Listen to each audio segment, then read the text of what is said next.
welcome to Zero Credibility Sports, a safe space where sport opinions collide. I'm your host, Peter Fu. You're joined here today by Justin. Hi, Justin. Hi, Peter. And Harry Hong. Hi, Harry. Hi, Peter. Let's go. Okay, we're going to start with the NBA. We're going to talk about Cat's 5-year contract. What are your thoughts, guys?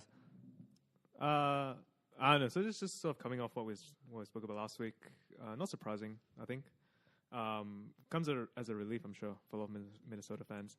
I think the big news coming out of Minnesota this week, though, was more around the whole Jimmy Butler trade.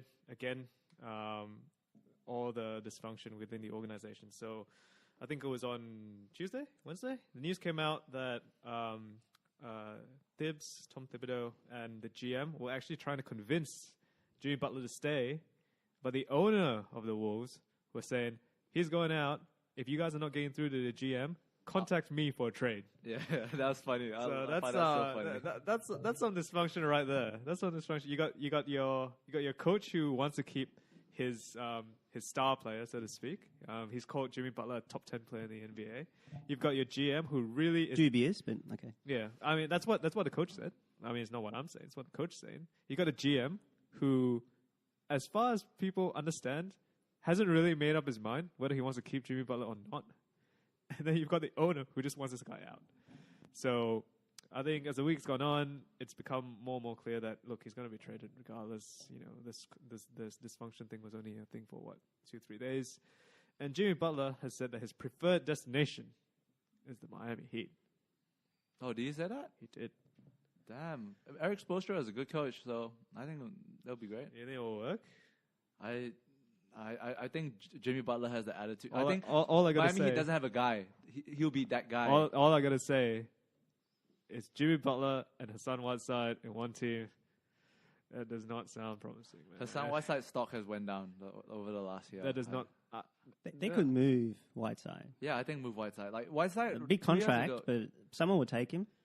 I'm not talking in terms of I'm not talking in terms of ball. I'm talking in terms of personalities. Yeah, no, right, for sure. No, exactly. That's what we're talking about. I think before we move on, let's talk about. Do you think Cat will hit the max? Because that 190 million, apparently, to do that, he has to kind of like make the All NBA team. I think. What? He must make the All NBA team in this upcoming season for him to hit the supermax. Because have you all seen the contract breakdown? I haven't seen it, but I know what you're talking about. Run us through it. So you're for him reading to make something. 190 million. Just read it. Yeah. Okay. Fine. His approximate salary figures for 2019, 2020 through 2023, 24 to receive column 1, which is to hit that 190 million total. Town must make an all NBA team this upcoming season. That's the only way he'll get it. Or he can also receive this column by winning MVP or DPOY, which is unlikely in the upcoming season. What are the columns? What are we talking about? So, okay, I'll bring it up for you. Wait, give me 2 seconds. So he essentially needs to be one of the 9 best forwards/centers in the league this year to make one of the 3 All NBA teams. No? Look at that. Yep. Look, this table. For him to make this, for him to make the 190 million supermax, he has to make an All NBA team this season. This is such a 1% problem, right? Yeah. So, do you think you do it? Do you think? I don't know. I think he can do it though. And any All NBA team, there's 3 All NBA teams. So you need to be, because I think they vote forwards and centers interchangeably. Yeah. So you need to be one of the 9 best, maybe. All right. And I think he's definitely the 9 in the top 9 best Top 9, yeah. centers in the league. Okay, LeBron, KD, AD. The top 9 best centers in the league. Embiid. No, It's talking about centers. And all NBA team. No, it's not center. It's center and forward. So I just rattled off 3. Help me out. Embiid? Embiid. Embiid will be ahead of him. Embiid probably will. If he's not injured, so that's an if. He'll have a breakout season this season, I think, Embiid. Yeah. He had a breakout season last season, but I think this year he's a better player, but if he doesn't get injured, Embiid. Because he has an injury Last history. season, I think last season he held up pretty well. Okay. I mean, I think we can all agree like every player is a better player when they're not injured. Yeah. No, but Yeah, but if he's injured, he's not going to get on the team. He's not going to No, but get I voted think on the team. last year he held up pretty well. So I think But- I'm pretty sure he'll usually these type of the injuries he got from what I read Okay. is it's foot injuries and he's young, So Okay. these usually go away usually. Antetokounmpo, that's 5. Yep, and Antetokounmpo. Yeah, Giannis, yeah. He'll do well this season. He'll do well. Akuntumpo. So so looking forward to there are that guy. 4 other names because I think there's no debate. These 5 are better than, will probably have better seasons than Cat. Yeah. Correct? Boogie, Oh no, No. he's injured. He won't play. He won't play enough games. you reckon? Surely he'll. Do you see the media day? He was in the photo of that 5. Even if he is, Surely, though, I think even he'll if he put is, I don't think he's going to get the stats. the mi- And He's he- not he- going to get shots. I don't think he'll play enough games. Yeah, okay. Draymond and Clay maybe depends on how they go. That they could contest for one of those spots with Cat. But I'm sure I'm missing out on 1 or 2 other big names. Wait, that why certainty. is Clay contesting a spot with Cat? I don't understand. for the All NBA Because spots? Clay's a shooting guard. Oh, sorry, my mistake. I take Clay off the list. Draymond. That's 6. I think he'll make the 9. I think So he'll so probably wait, 9 hold or on. something. So all NBA, like, is it like the All Star where they just go front court, back court now, or is it still You can use 1, 2, 3, 4, forwards, 5? and, so it's forward and guards forwards and centers. But forward and guards, you can certainly with Cat, you can voters can slot him in however they see fit with Yeah. forward or center. So forward or center, right? So essentially, there are 9 spots available for that sort of type of player. yeah. So the question is, does he get to be one of those 9 players? I've rattled off 6.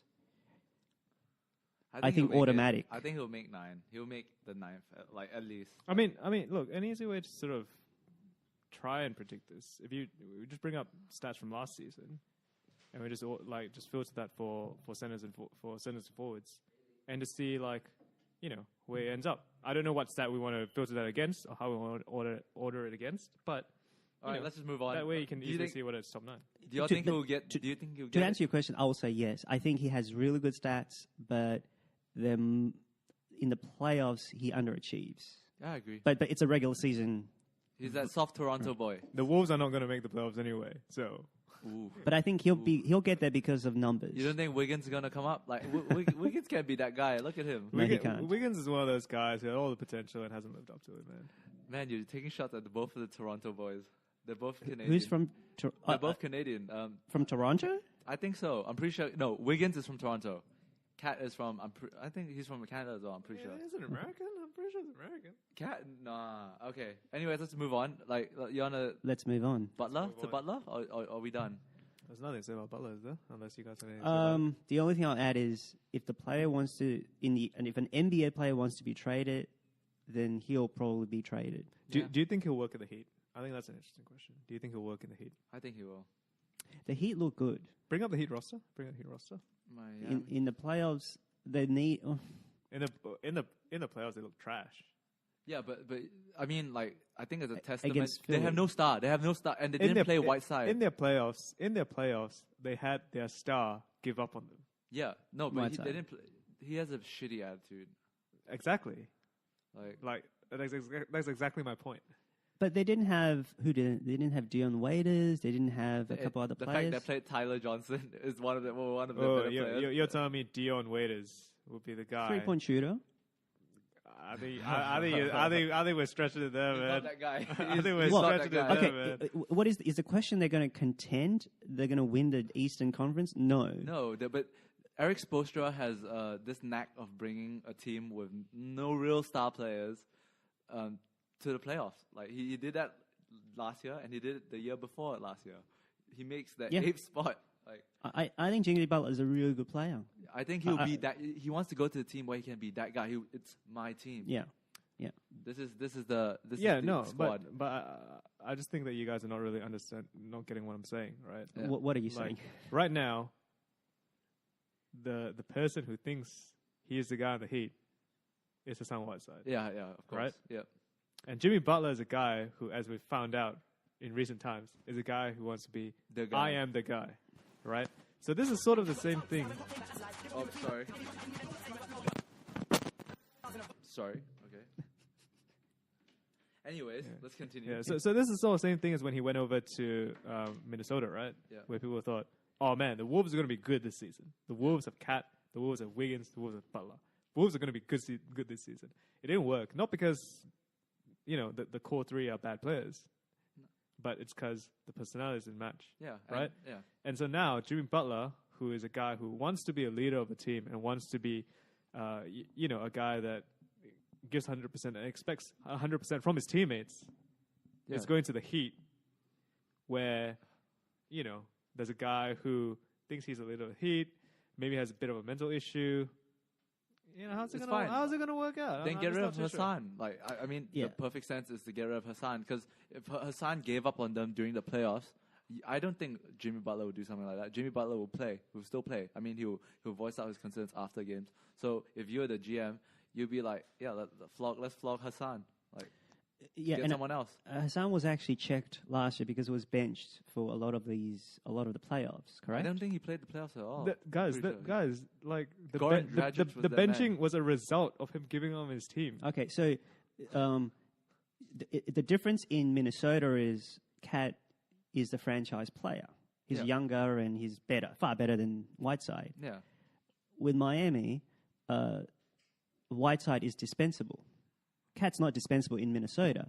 So if Butler, if there's an issue, the Whiteside's going, not Butler. Yeah. And I guess I would tend to agree with that as well. But I think I'm just a bit surprised at this move by Jimmy Butler, where he says Miami is my preferred destination. Yeah, because I think he has to have an idea that he will have issues with Hassan Whiteside. And I think it could be a year. It's just but a year. I think a blind guy can see that there will be issues between Jimmy Butler and Hassan Whiteside. I think so. But who came out and said that I want to go to Miami? Is it his agent or is it him? I haven't read this news, but I think it's probably strong reports saying that, right? Or is it by Woj? It's by Woj. Yeah, Woj. Oh, yeah, Woj. It must be true. Yeah, Woj. Oh, okay. All right, shall we move on then? Heat gonna have issues. Shall we talk about Melo? What's there to talk about? You want to talk about his stats? Do you think it'd be a success? Well, this is going to be an ongoing thing, because I get the sense that you are not necessarily a fan, but you are more pro Melo. Talking about Justin. Yeah. I'm not. Yes, Justin. I'm not pro. I just say give him a chance. But having said that, today D'Antoni came out and said Melo's probably going to be sixth man. Yeah, because Carmelo Anthony spent the whole of last week saying he didn't rule out him playing that bench role, and it's true. And so he's probably going to head that second unit, and I think that's. I think that's good. I think that's good. That fits him perfectly. That fits really well. Yeah, I agree with that. He's just not going to be there with 6 minutes to go for the fourth quarter. You never know. Maybe if they need someone to cook for that 2 points, they need someone to, post up, hit that pump fake. We'll see. Against the Warriors, no. The season's going to be interesting. Rondo's going to start for the Lakers. Yeah. But that's because Lonzo's just coming back from injury. But it'll be interesting to see what happens there. Yeah. Antetokounmpo showed up 3 hours early for Kobe workout. Yeah, that was cool. So I think Antetokounmpo's going to be a beast this season. Yeah. One thing, I think many people are buying his stock. I'm not necessarily selling it. I need to see him take over a game. He's got all the tools. He's got all the physical gifts. He needs to take over a game. That's hard. Antetokounmpo carried games last season. Not in the playoffs when the game's in the balance. Okay, maybe it's against Boston. But I haven't seen him take over a game. Is it the first, is it? Bucks didn't make playoffs in his first season. I think it's also... Okay, but there is it's a big step to take to have the stats and to win a game or two. But when the game's in the balance, I haven't seen him take over a game just once against an elite team, especially in the playoffs. So all the athletes say real basketball is played during the playoffs. Yeah, but how old is he? And I don't think you can expect that from a guy that's is 30 in the league. Third year. But you see glimpses, say, even if Damian Lillard isn't as good as, or it doesn't have the potential, or even isn't as good now. That means you must be a big fan of Dimitri Mitchell. Is it no? Mitchell is an entity. I've seen him take over. Even Jason Tatum? Okay, but Mitchell is the perfect example who isn't as talented, but I've seen him take over a game or take over moments. I haven't seen And talking about Cooper do that. Clutch moments. He's talking about that like ice in my veins. Yeah. I mean, the way Utah did in the playoffs last season was Spectacular. yeah. I think a lot of people didn't expect them to do what they did with the team that they have. I'm not sure how well they do this season. I don't expect them to do that as well, to be honest. They got Joe Ingles from downtown, man. I'm a big Spider fan. I do like fan. Spider. Who was your rookie of the year last year? Ooh, let's bring this back up. Even though it's been settled, it's still in my heart. I thought it should have been Mitchell. I don't know. All I know is I know Ben Simmons will be rookie of the year this year, next year as well. It really is. What is the rule? The rule is if you play your first game, that is when your rookie season is. Man, but Mitchell was sour. Under those rules, he was salty. Then Ben Simmons is rookie of the year. Yeah. But Mitchell was so salty. Do you see all his like little like things like he wore a hoodie like good for him. If he wants to wear that as a chip on his shoulder, then however he wants to use as motivation, then good for him. But I don't think it wasn't really a contest to me. I don't think it's really that salty anyway. I think it was just doing it for the publicity. Yeah. Make NBA more entertaining. Oh man, NBA beefs are the most entertaining beefs. But do you like the rule? Because I think that's more of I think it's kind of fair because he didn't play. But I mean, like. But you do get an advantage, absolutely. Yeah, of course. Mitchell said, like, you have 1 year to study the NBA. Sure. You have a 1 year, like, to get used to the lifestyle as an NBA player. That absolutely is an advantage. And even just playing the practice games in the gym with scrimmages, with an NBA team, like which is your team. Like even that is a step up from college. So I definitely understand that argument as well. Do you agree? So do you want the rule to be changed, or do you like it as it is? In all honesty, I don't really care either way. No big deal. In all honesty, I don't care either way. Like rookie of the year, I don't who really cares rookie of the year? A lot of rookie of the years, come and go. Like, who knows? Yeah. Okay. All right. But so that's what the controversy really was. Yeah. Yeah. Of course. Because I don't think anyone is saying that Mitchell had a better season than Simmons, as good of a season as he had. I just don't think you can make an argument for that. Just look at this. I mean, I know stats. Yeah, okay. Stats. Yeah. Okay. I don't think it's close. Yeah. No, and we all know. Okay, like we all know. 5 years from now, I mean, I would put all my money on Ben Simmons. Is like a once in a generation kind of talent. Like, I'd agree. You don't think so? I agree until I saw he can work on that game. He can work on his shot. I believe that. Like, Ben Simmons can go two ways, right? Ben Simmons can become a Magic Johnson, or he can become a Rajon Rondo. I think he'll be better than Rondo, even if his shot doesn't. He can go anywhere he wants, whenever he wants. Playoffs he First choked. He hit Tinashe, then he hit Kendall. What? Nothing. No mind. I we're just talking about Ben. Understand that. And then she dropped him. You're talking about the off the court stuff. She dropped him. I'm not 100% au fait with that, but I know what you're talking about. Yeah. He can control a game the way that Rondo has never. I've never seen Rondo control. Well, I guess I have, but he always needed help. Whereas, but he always needed. He always had. Every player needs help, man. Well, he didn't when Embiid was down.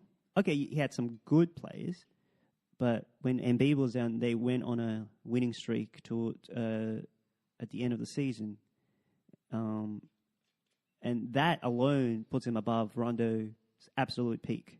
Yeah, fair enough. All right, shall we move on to football now? Then let's go to football. Shall we talk about the Carabao Cup or the League Cup? Carabao Cup sounds so stupid. Yeah, Carabao Cup is the worst name for the cup in the history of this cup. Do you know Carabao Cup is like a Thai sport drink? Yeah, some Thai like Red Bull ripoff. They paid the most amount of money, and fair enough. It's such a terrible name. Man. All right, anyways, let's start off. Shall we talk about before we get to United? Let's start off by the big giant killings. I don't think there were many upsets. I think the only upset I would say was Liverpool. Liverpool got knocked out by Chelsea. I don't know if that's. But Liverpool at home. I just say there are two big results, and one result was the United result. The second result was the Liverpool Chelsea result. Yeah. And those are the two big results that came out of Carabao Cup. Yeah, West Ham smashed Macclesfield Town 8-0. If I just put it in there. If any of you play fantasy, get on the West Ham team. I think. Okay, let's talk about United then. The biggest news of the week. Man, that was. Did you watch the game, Justin? I did not watch the game. Man, I watched highlights? the extended highlights. I watched the extended highlights. Yeah, I watched the extended. I did too. I think. I mean, I don't think would you say Derby? Looking at the stats, I don't think Derby beat us as the news put it. The news put Us? Did you play? No, me, What position were you on the pitch? I'm the 12th man. me and Justin are the 12th man. What are you on about? Don't include me in your things, man. You don't support United like that? We're all individuals. You're not about that life? Okay, fine. All right. Based on what I saw in the highlights, I did not think United were outplayed. Yeah. However, let's not forget it's a championship team. This is Derby County. Yeah, exactly. So, the Derby's first goal was like it was a freak of a goal. Like that was an amazing goal. Harry Wilson. That free kick. Jesus Christ. If De Gea was in there, I don't think he would have saved it. No one would save that. No one would save that. No one would save that. That is an amazing. Do you see the way the ball swerves? Yeah. Oh my days. Me and Justin probably practice this every day and like try to kick a ball like that, and we probably won't be able to. One in 1,000, maybe. No, it's just a technique that maybe in a trillion, man. Because Ronaldo was the first one. Or was it? Would you say Juninho? Ronaldo, I think. Juninho had the first one. Then Ronaldo was the one who did it. Then Bale started like perfecting it even better. So now everyone hits the ball like that. Yeah, it's that knuckleball technique. That knuckleball technique, which is the technique now. Yeah, the technique. Yeah. But, that's amazing, and that was scored by Liverpool. Harry Wilson. Yeah, I know. Liverpool. I signed him. I'm not gonna lie. I signed him on Football Manager all the time. Yeah. All right, so let's break down the game. So United go up after 2.5 minutes with a great goal. Great play. Great goal. Do you see the dummy? Oh, I did. Ooh. Very good. Saucy. So great goal, and then as United tend to do these days, they can't kill the game off. Yeah, they sort of coast along. They sort of get in a few defensive mix-ups, and then early in the second half, they concede that free kick, and then Derby County score the second goal in the 85th minute. Again from some shambolic defending, in my opinion. Then apparently one of the worst signings ever from United came back and scored one of the like always have the knack of scoring. Fellaini. Okay, so do you remember that second goal? Yeah. Who do you blame on that? Oh, defensively, yeah. Dalot. Yeah, Dalot. Dalot is the guy who let the cross in. Or would you I would put Martial. He didn't, because they were playing with 9 men. Yeah, he didn't. So if you're defending, I'll bring up the goal. Yeah, bring up the goal. Yeah. I try to look who was at fault. I think was Phil Jones also, because he's one of the centre backs and he went to the left flank to chase the ball. You see, all right, as a United fan, right, the problem with that goal that was conceded is I understand that United playing with a man down, so there's bound to be a man free. I get that. I understand that. But I feel like this season, I've seen United concede that goal or chances from that sort of situation way too often. Agreed. Which is where a cross comes in from a cross or penetrating run comes in from the wing. It's put in and it's not properly cleared. Yeah, it's just sort of fumbled out towards the edge of the box, right? And there's a guy that runs onto it and has a second balls. Basically, United are bad at winning second balls. And so it's not properly cleared. The ball sort of rolls out to the middle of the penalty area, where the opposing player is running onto it, has a chance of a shot, and whoever is on whoever the centre backs are have no time to get out of there. Obviously, because they're caught flat-footed, because they're on the back foot trying to defend the initial cross or the initial penetrating run. So there's always this argument amongst, all right, so who's at fault here? Is it the central defenders for not coming out, or is it the central midfielders for not tracking back? When really the problem is that there isn't that first cross is not cut out to begin with. Yeah, but that's because they have to. Okay, so I don't know how deep we want to go into this. I looked at this. Matic had to go. Everyone had to go because go to another man, and they had 2 guys up there. They should have had. I thought they should have had, because they were only playing with it was 9 outfielders. Zonal. The way them out was zonal. Look, it's the second balls as well. There's a lack of defensive intensity. That's the general way of speaking throughout the season. There's a really poor defensive intensity from the team. Yeah, I'm not going to be arrogant enough to say that, I can analyze, I know exactly who did something wrong here. But what I will say is that I think United fans have seen this sort of chance and this sort of goal I agree. way too often this season. There's no intensity. Look at that. This exact situation. Look at the energy. Look at the energy of the team. Look at the energy of the team. It's there's no intensity, and you know what Mourinho, the constant complaint he has is they don't have the intensity or the mental strength to put games away, and it's very evident. Look at the players. Look at the energy of the team. There's no real urgency. I agree. I agree with this idea. There's no real urgency within the team. And to be fair, what does that mean? In the first few games of the league season as well, there's no urgency to even score the first goal. Yeah.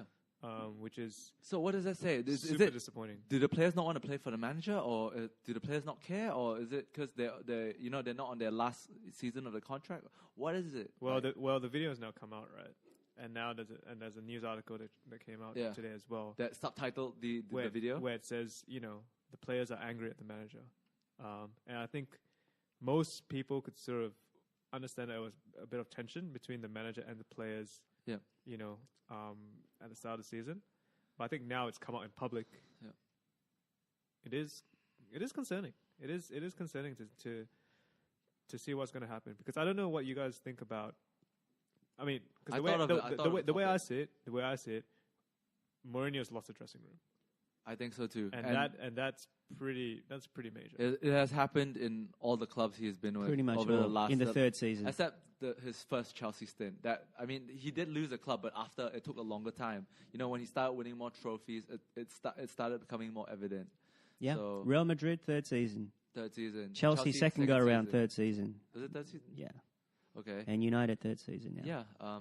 I thought he would be bigger than this, because I remember when he first came to United, he was like, oh, no one's bigger than the club. Then as he kept getting poked by the media, I think he's blaming players now. You think he's going to change? He's not going to change. He is who he is. He has been very successful. He's 60 years old, 55. Yeah. He's not going to change his ways. He's set in his ways, and that's going to, well, it already is his downfall. I just think he just don't know. He can't handle the young players of today. Like we kind of talked about the way he goes at players, right? He usually protects the team, and he goes at one or two players, but he usually shields the team in general.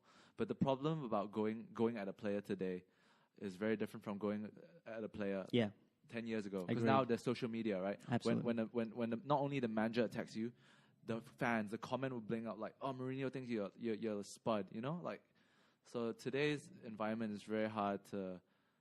Players' egos are way more fragile because they're always constantly under the microscope in today's world. So in that SoccerNet article, I think the main reason that was cited as being the reason that Mourinho, that the players were angry at Mourinho, was because of what he did to Pogba, where he stripped Pogba of the second captaincy. Yeah.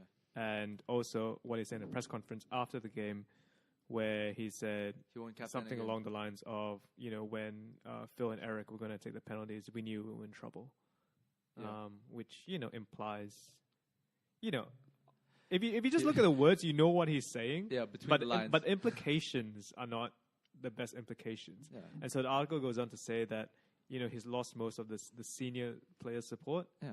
But he still has a few in the dressing room who support him. I think I can think of two who I'm 100% sure are behind him. Lukaku and Matic. Yeah, Lukaku and Matic.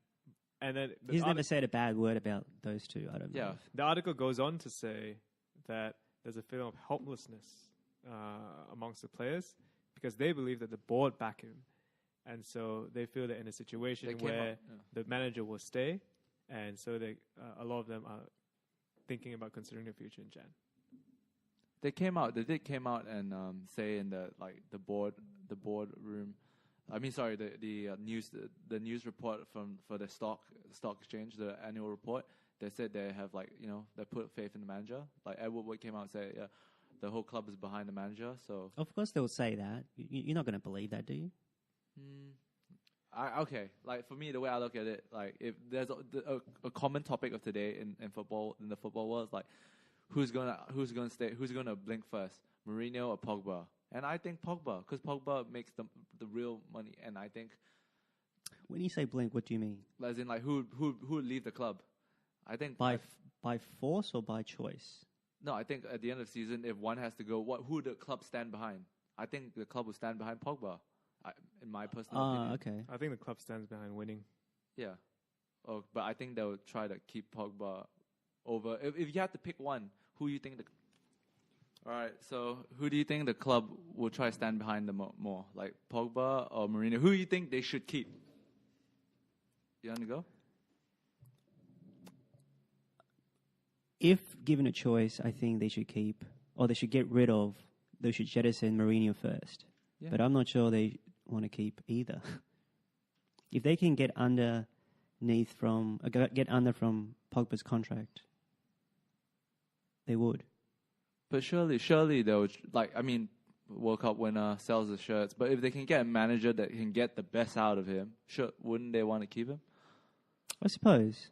Well, do you think they'll let go if they had a choice? They'd let go of both Mourinho and Pogba. I don't think so.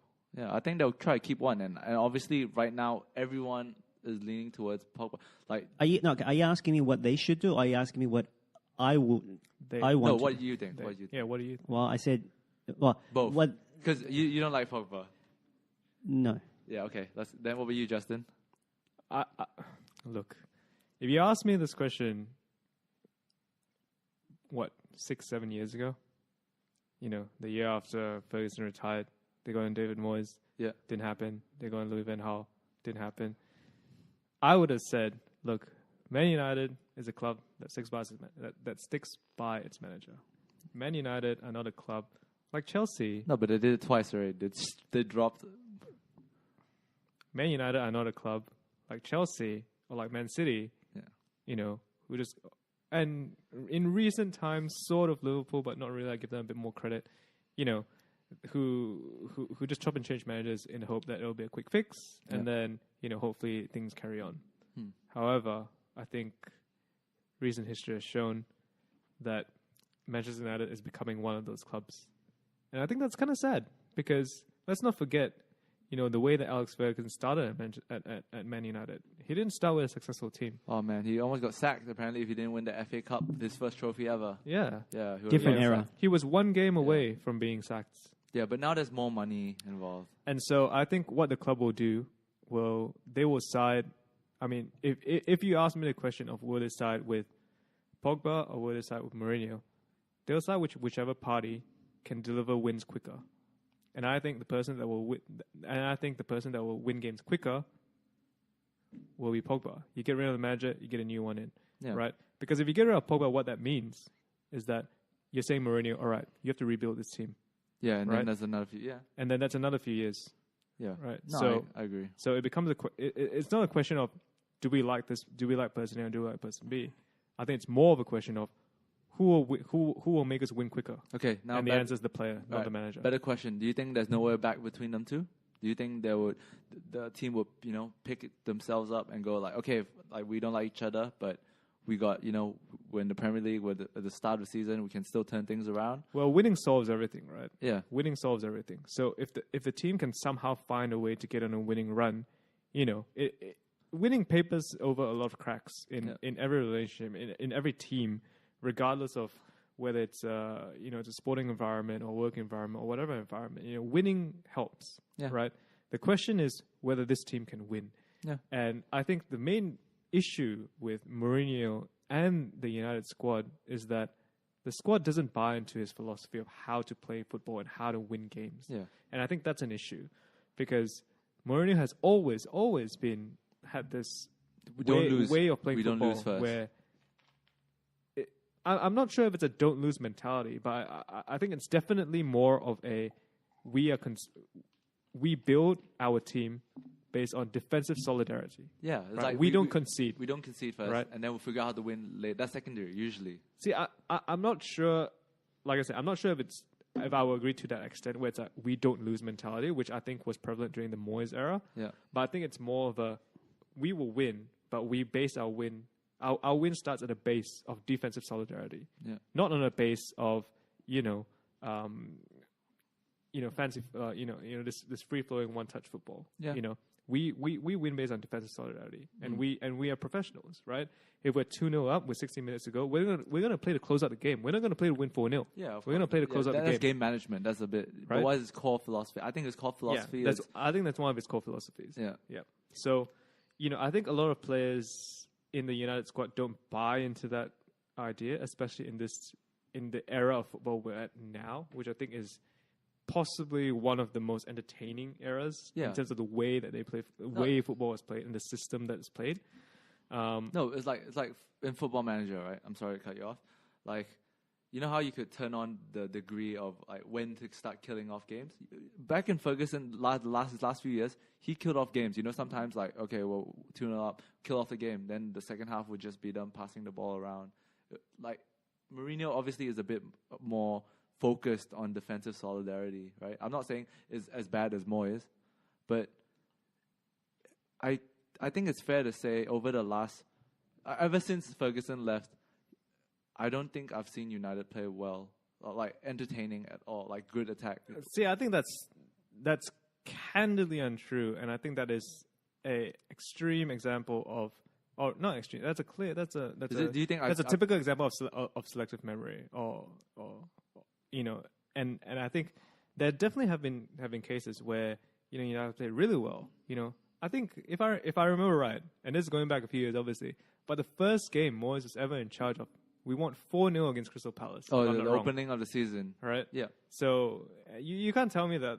And that wasn't. I watched that game. That was an entertaining game, if I remember right. Right? And throughout the Moyes, throughout the Van Gaal, there have been entertaining games. There'll be entertaining, but I mean, right? And having said that, towards the end of the Ferguson era as well, there were some really bad games. It's called game management where United won. Right? Yeah.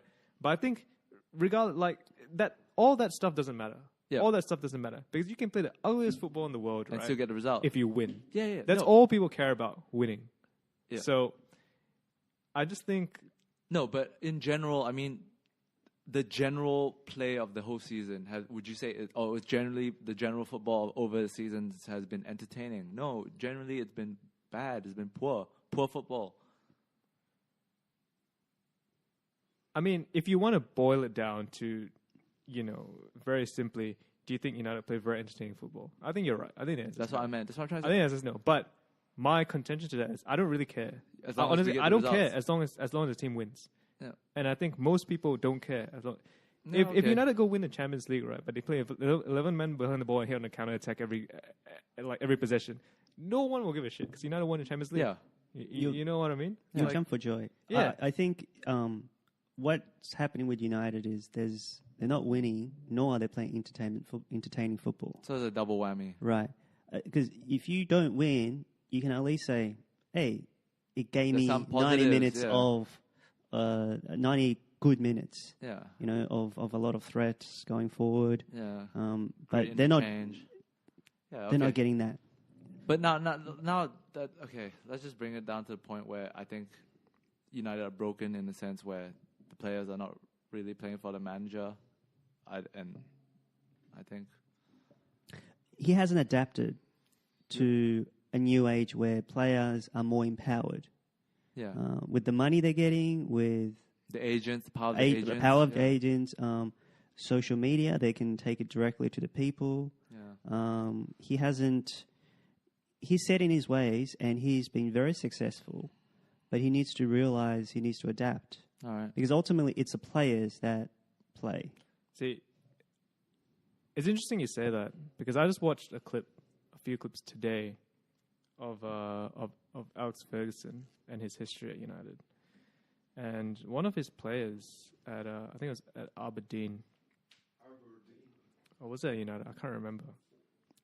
I think Is this back in the day? Yeah, when it's basically, it was a documentary about the history of Ferguson United. And the player said very specifically, he said, one of the first things the manager said when he came to the club was, you lot better be ready to change because I'm not going to change. You guys are going to change. And he made that Aberdeen team champions. Yeah. He made United eventual champions. Yeah. And I think possibly this is a model that Mourinho is trying to do. I'm not sure how successful it is being, but you know, in some ways I can't fault him for saying, look at my record, look at my history, look at what I've done. You know, this is how I want to play the game. This is how I want to win. And it is up to you as players to conform to what I want to do. Yeah. Now, whether that is, you might say, yeah, players in this day and age, they're not really going to be so receptive to that. Da da da da da. I mean, I understand that. As someone of this age as well, I can understand that, and I can relate to that.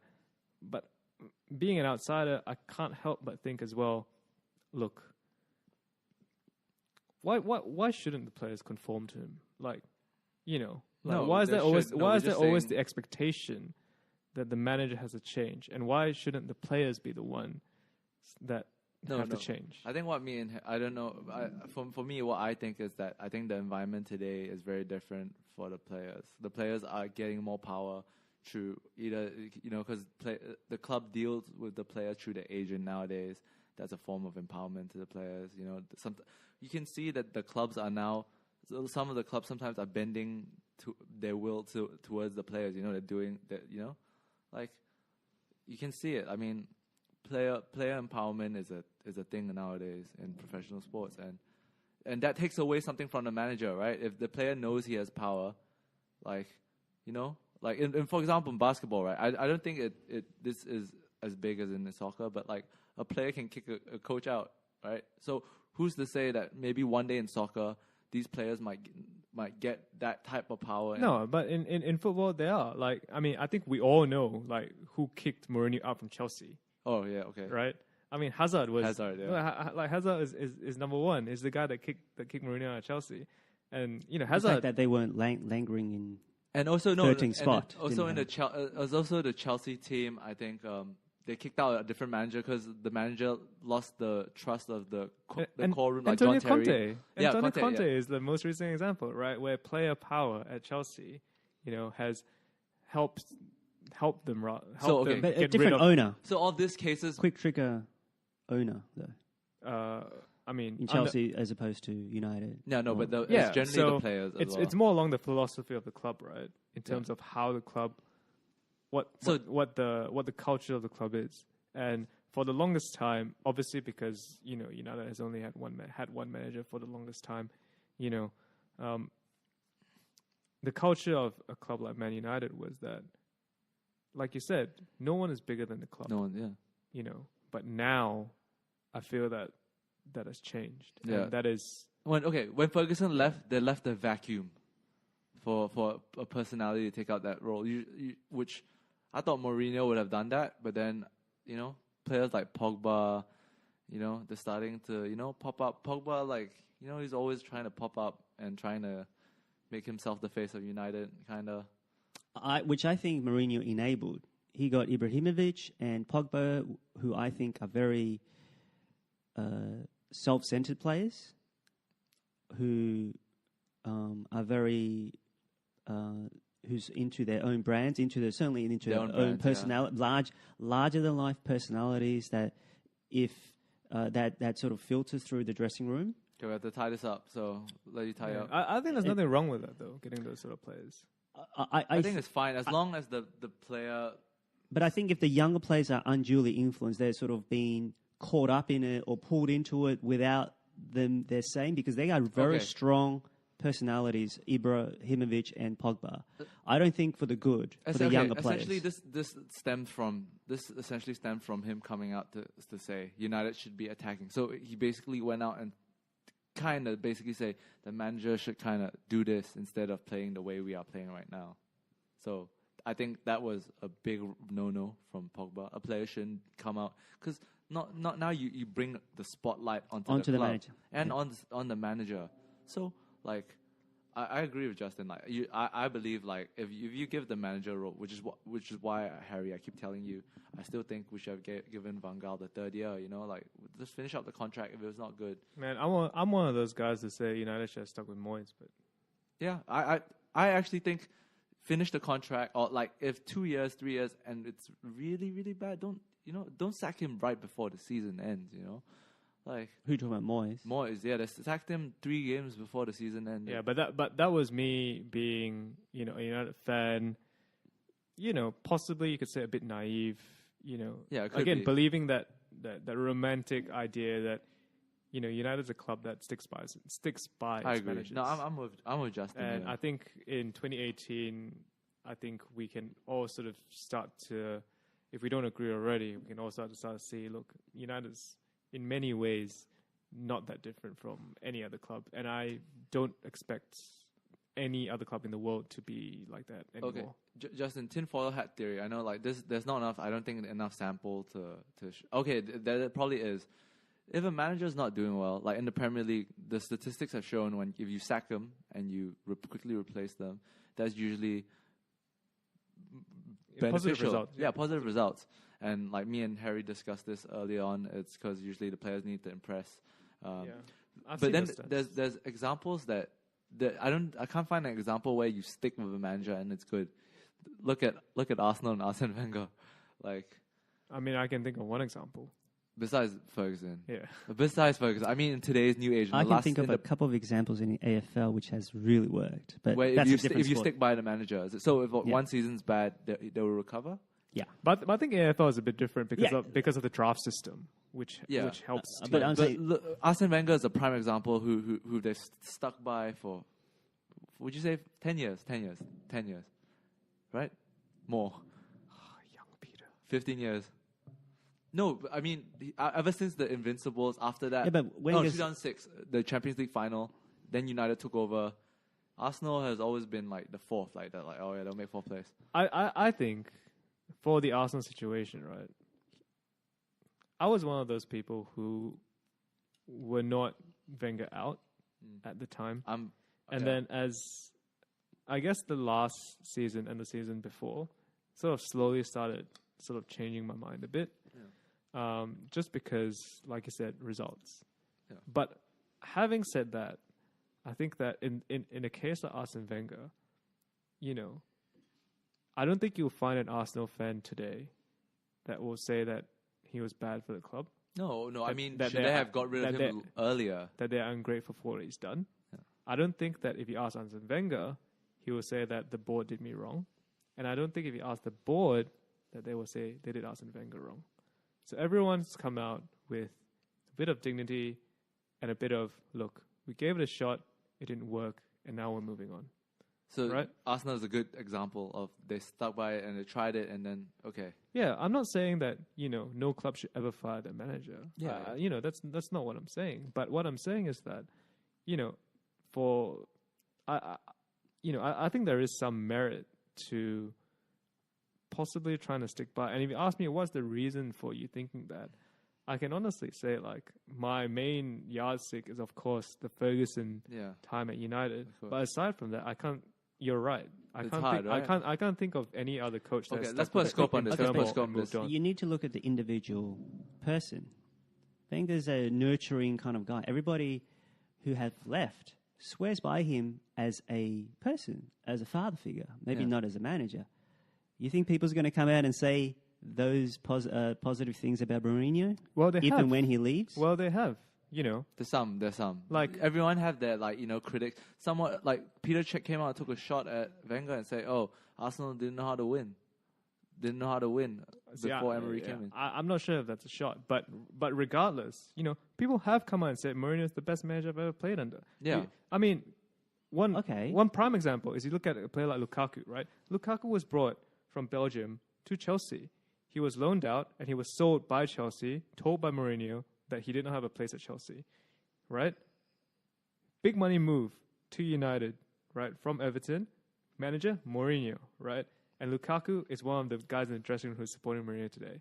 Matic went over from Chelsea to United because of Mourinho. Willian in the off-season wanted to move because of Mourinho. Yeah. I would say these are the exceptions, wouldn't you say? Well, I just say this. I think and Mourinho has a history that Wenger does not. Mourinho is one of those managers. Wenger has a history that Mourinho does not. That's true. I think for Mourinho is a special case. There are well-known players who just don't like him, and there are players who love. So the last 3 stops he's had issues. Yeah. Issues in the sense of blows with the dressing room. Yeah, he has. Yeah, he has. Yeah, exactly. But he also has supporters. Yeah, right? He also has supporters. He's a very divisive character. But you see, anyways, okay, but that's not necessarily an endorsement. You shouldn't have any. You shouldn't be divisive at all. Yeah, of course. That's not true. Every No. manager will be divisive. Well, there's an overwhelming. There might be one or two who just didn't get along personality-wise, but you shouldn't divide it sort of down the middle or divide it down where you have factions. And it seems like there are those who support him and there are those who don't. That's dysfunction, in my opinion. All right, let's close this topic out. Who do you think Mourinho will be? With this last question, do you think Mourinho will be here by the end of the season? Harry? Yeah, because I think the implication is, or at least my opinion is, he won't be around next season for sure. What were you? I think if they were to get rid of Mourinho, they'd get rid of him at the end of the season. They wouldn't get rid of him mid-season. Yeah, Well, Peter's question is, do you think they will I don't know if the results don't go the way... But right now, just based on if they lose the next 5 games, he's gone. But that's a worst case. But let's say if they go... If they're just milling... If they might be fighting for the Champions League, fighting for 4th place, they could. They will fight for the Champions League. Yeah, sorry. I meant to say fighting for a Champions League spot. Oh, right. I think the best result for us is coming second again, if possible. That's absolutely best. Yeah, that's the best. Unlikely. I think we'll come third. What do you think? I think we'll come third. I think we'll shock. No, do you think Mourinho will survive till the end of the season? I think he will. Okay. If they will sack him, and it'll be the end of the season, unless obviously he goes on a losing streak. I'm pretty certain they will. Yeah. Like he won't be around next season. The thing, just the last point. The thing about this whole Mourinho thing, right, is that before this week, I was super convinced that every United fan, not every, right, but vast majority of United fans were, we're gonna stick it out with Mourinho. Yeah. After this week. No, I'm not sure what the fan reaction is, honestly, and especially with the video that's come out, I'm really not sure what the fan reaction is. I was on Instagram.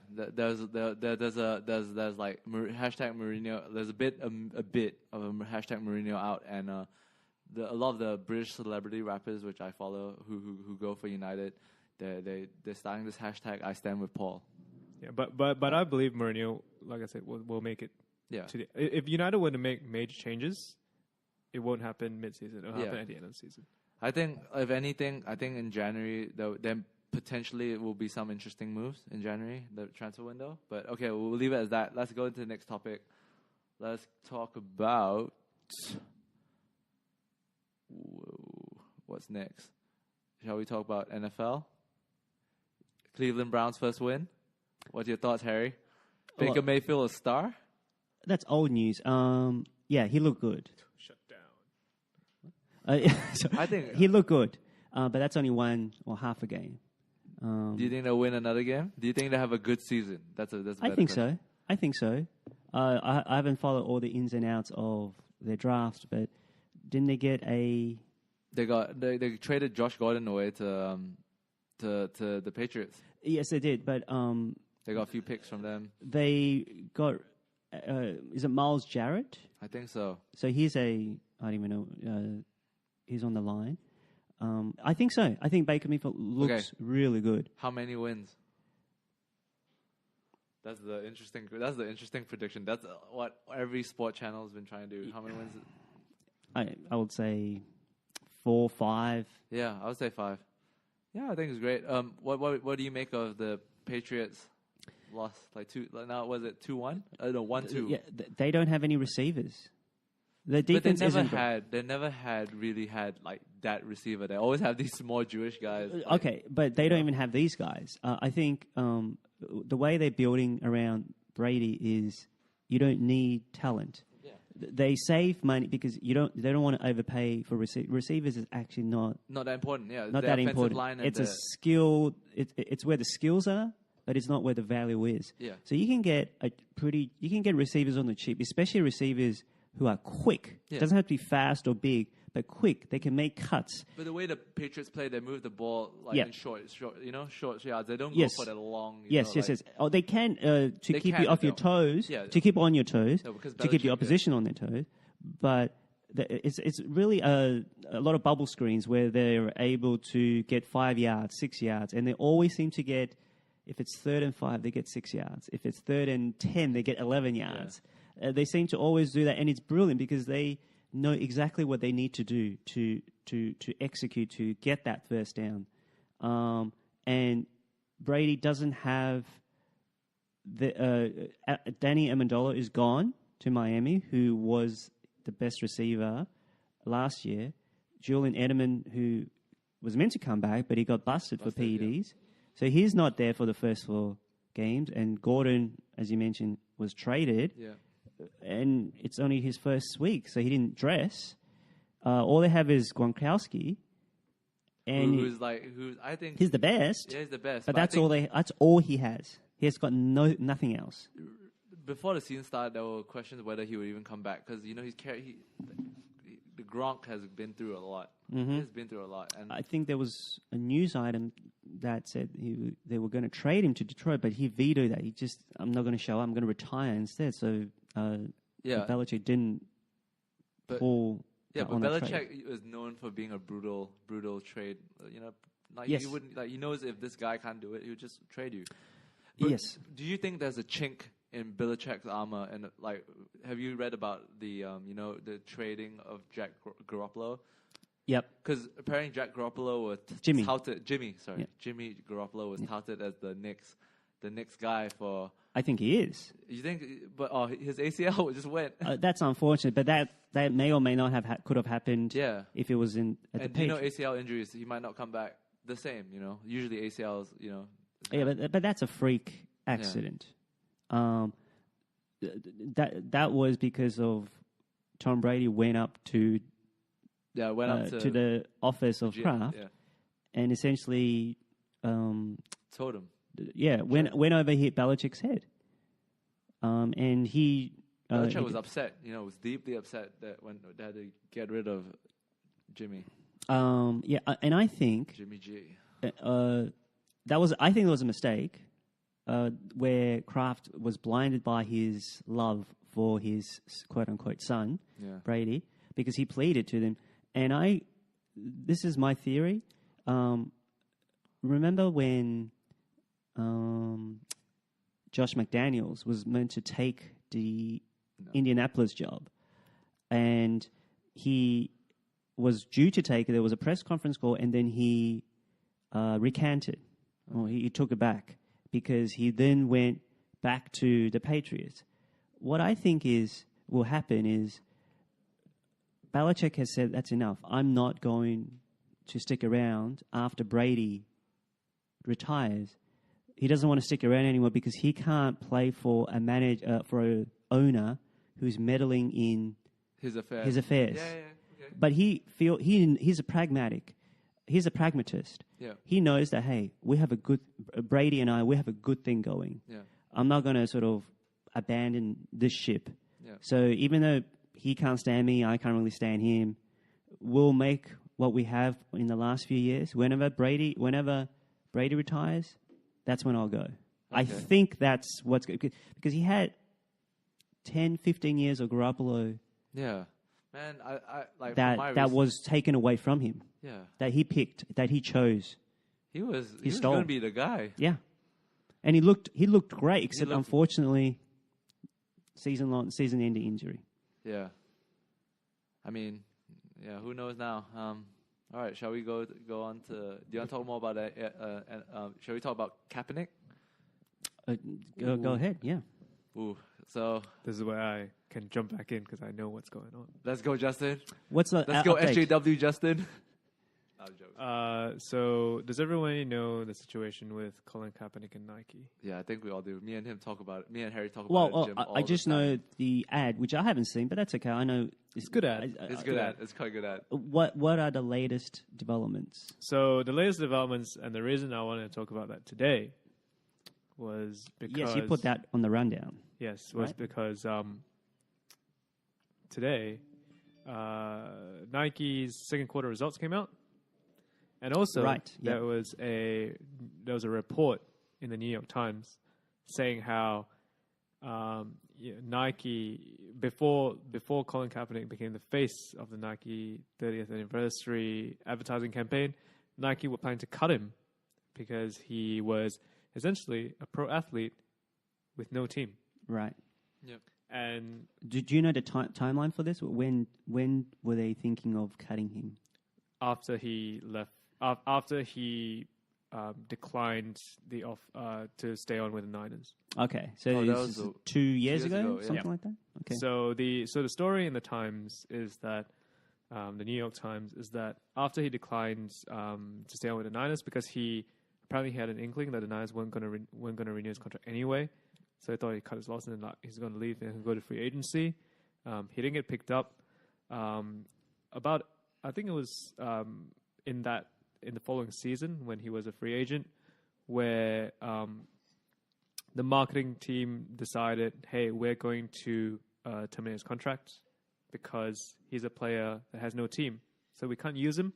We can't sell any merch that features him. And so what's the point of keeping him on? That decision was almost close to being made, where they're going to terminate his contracts, and it was almost close to being done when the head of Nike Communications, I'm not sure what his name is. Wasn't Phil Knight. No, it wasn't Phil Knight. So someone below him. I don't know, but it was Well, not, I mean, I'm talking, because Phil Knight's the top. that was not Phil Knight. Yeah. The head of communications went quote unquote ballistic and went to the marketing team and said it's ridiculous and it would put Nike in the most negative PR light possible. Yeah. Sending out a message that we support, that essentially saying that We stand with the NFL, right? that they supported the views of in the New York Times. I think they mentioned Trump, but basically saying that we don't stand up for what Colin Kaepernick is standing up for. So what happened was that apparently, the marketing team agreed. They say it would be bad PR. They didn't terminate his contract, and then Kaepernick's lawyers sued or wanted to sue Nike, saying that Nike were not fulfilling their obligation in terms of merchandising for Colin Kaepernick. But how do you imagine Push comes that? to shove, what happened in the end? There was a summit in New York City where the great minds all came together, and they all sort of said, "Look, Colin, we know you're not being used. Your team, you're a pro athlete with no team. We can't use you in your marketing." And somehow or another, from the summit came out this idea that he was going to be the face of the 30th Nike anniversary campaign. And that is the story of Colin Kaepernick and Nike. And then today, when Nike results came out, Increase in sales? there was a 4% decline in Nike's stock price. Yeah. No, that happened when the ad came out as well. The stock price dropped. 3.5% Yeah. at the time the ad was announced. I Yeah. think those So did any of the sales go up? No. year on year. Sales was up 100 mil. See, yeah, that's what they were saying. They were saying How much was it attributable to Kaepernick? They didn't have a break. hard Well, to that measure, you'll that never know. you'll That. never Like know. that. How will you ever know that? So there were a lot of thought pieces on this. They were saying that okay, you lose a lot of the the people who start burning the swoosh or ripping out that shit. You basically lose the so-called like outright crowd, but apparently you not gain just that, but okay. you gain the woke crowd. Apparently that's what they're saying. You're gaining that demand for people. Oh, they stand with Kaepernick. They stand with black people. But at the end of the day, we should all know that Nike don't. Like everyone always say, oh, I don't see color. No, but Nike don't see color. All they see is that green Benjamins or the new blue $100 dollars. Yeah. So the debate that's happening now is there are some parties saying, "Oh, look, Nike's first quarter results has the announcement results resulted in a 4% share price decline. So Kaepernick, backfired. Other people are saying otherwise. I think it takes a while. It will take a while. Yeah, you can't read too much into the Well, that argument's daily bullshit. movement Yeah, of stock prices. That argument's bullshit. I think. And you don't even know how much is attributable to Kaepernick or anything else. I tell Could you, be to Tiger Woods. So within the New York Times story, I thought quite interestingly, it was mentioned that one of the main strategies and one of the main reasons that Colin Kaepernick was a judge for this was used for this ad campaign, and let's not forget it was an incredibly risky campaign. yeah, it was. one of the main reasons was because they wanted to appeal to younger urban demographic, which Look at the Serena Williams one. as our resident hype bitch here would know, Peter Fu, Adidas is killing it on the streets. Adidas is killing it in the streets these days. Nah, man, I'm all checks over stripes, bro. Him and those Yeezys, Adidas and those Yeezys, and Is that right? I'm not aware of and this. the Ultra Boosts. Come on, come on, man. Adidas today is cooler than Nike right now. No, right? Okay, the shift happened once Kanye came out. Pharrell was on before that. All that sort of stuff, man. Adidas making Harry, moves. if you didn't know, like these brands are very they have a deep root within the hip hop and sport culture. So I think the shift happened. Actually, if you think about it, do you remember the time when Nike stopped paying teams for jerseys and stuff? Remember when United used to be sponsored by Nike? Yeah. And then Adidas came over with their big money deal. Yep. I might be wrong. I'm not sure about this, but I think Nike slowed down on the Maybe it's maybe just in football. Football. I think Adidas started ramping up in basketball as well, right? Adidas made at some point in the past 10, 15 years, Adidas been ramping made a conscious decision to ramp up their on-field sponsorship, and that includes. Yeah. But Nike didn't really ramp up. And that includes. This is football. Or is this all sports? All sports. All sports in general. Yeah. All sports. So that includes football, where they went out and signed. I mean, the United Messi. one. Yeah, the Messi. They went out and signed up all clubs to jersey deals. Yeah. Let's not forget the Adidas United deal. I'm not sure if it's still the biggest kit deal today. I think it's 75. The biggest 75 a year, right? Yeah. 750 the biggest ever in the world, and they got United over from Nike, right? Yeah. They also signed up D Rose to a lifetime sponsorship contract. That didn't go very well. They made a big play for the NBA jerseys, which they successfully won. Let's not forget, Reebok is part of Adidas. No, I didn't know so that. NFL as well, Reebok. Has it gone back to Nike? Is that my understanding? The jerseys? Yeah, NFL has gone back to Nike. Yeah. But at some point they made a really big push into their on-field advertising, and also, I think Adidas really realized the concept of their lifestyle brand. Yeah, lifestyle. And they brought on, and they were starting to understand, this broader appeal of athletes in terms of and artists and music artists, in terms of lifestyle influences. And so they brought on people like Pharrell Williams as creative director. Whether it's by practice or whether it was just by practice or in name.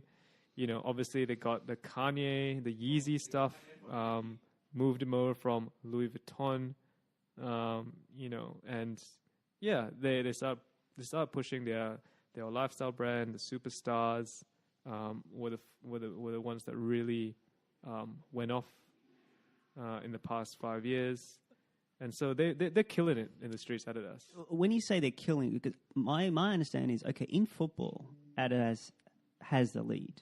That's my understanding. Yep. But in basketball, which is the second global sport, Nike is still in the ascendancy, isn't it? They have LeBron James, they have KD. They definitely are. And certainly in terms right. of shoes, Nike's much greater. Yeah, they own the whole Jordan. For basketball, Jordan.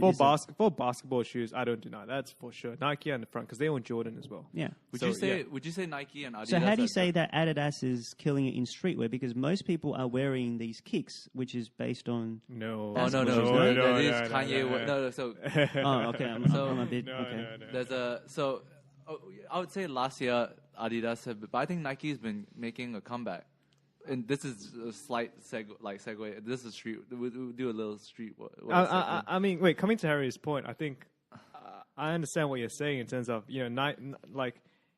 when your normal everyday guy who doesn't really care about the stuff goes and buys a pair of sneakers or whatever, or trainers or whatever. Yeah, I think most likely Nike would come as their first choice. Okay. But I think now if you're looking at this more urban youth and lifestyle, sort of crowd, where clothes are more expressive these days. People are willing to drop $150, $200 on a pair of shoes, that sort of stuff. $500 for a resale. Like, it's all about what's cool, right? And I think very, very clearly Adidas is the cooler brand right now than Nike. Is this mostly shoes or is it everything? Apparel? Everything. But shoes is the top selling in terms of value. Yeah, worldwide. Yeah, for sure. Even in soccer boots, I think Adidas are killing it. Yeah, I do believe Adidas is in the lead in football. Not before. No, yeah. Okay. Not before. Remember those T90 lasers? Yeah, man. Yo, those are hot, man. Those are sick, man. And obviously because Nike has Cristiano Ronaldo. Yeah. At the time they introduced the fly knits, they're both usually they're both deadlocked usually. Mercurial vapor. Then for 1 year Adidas will come on and just sell, whether it be football shoes or it'll be the lifestyle shoe. The brand will usually they'll be in the streetwear world, or me and Justin we look at it all encompassingly. I'm no hype beast, Peter. No, but we'll look at which brand is killing it as a brand, right? Which brand is doing well. This is news to me because I guess I'm not in the street as much as you guys. Yeah. I always thought Nike was really in the lead in all sports except football, all the main sports except football. Yeah, but Adidas have been in the last like Justin said, they've been making an active it's a conscious effort. They've been making a conscious effort to move and become a relevant brand, not just in sports, but in lifestyle. And so is Nike. These brands are both competing to try to be that lifestyle apparel, lifestyle wear. Yeah, that dry fit. Yeah, I think Nike was... Well, that's athletic, no? No, but... what's people lifestyle? No, like that? Let's say, bring out a picture of Yeezys for this guy. You tell me that shoe is athletic, man. You see people in the gym wearing these things. Give me those 350s, man. Bring out those 350s. Hey, sorry, keeping it G. When you say dry fit, that's where I went to athletic. But I'm talking about shoes. You're right. That's lifestyle. So when you say lifestyle, do you mean shoes or do you mean apparel as well? Everything. It's a brand. The brand. So, for example, the jumper or the jumper you're wearing. Usually, I see more back in the Nike swoosh. I think so too. On articles of clothing than the stripes. I think so too. Yeah. I'm a check over stripes type of guy. Maybe I'm not going to the relevant sort of hip areas, maybe. Yeah. No. But it's true. No, all I'm saying is that if you ask a reasonably engaged young person today, who's in touch with the streets, who's cool, which is the cooler brand? Is it Adidas or Nike? I think you're gonna get Adidas. People today don't talk about Nike Airs. They talk about Ultra Boosts. Yeah, today basically they also talk about who's their brand ambassador. It's a big deal now, and they go Kanye is okay. But we might mistake hipness or coolness for sales. It's almost like Coke and Pepsi. Pepsi for a while had the youth. No, but they're still. But it wasn't outselling Cokes. Yeah, Harry, as someone that's been following this for many years, right? Adidas has never been cool.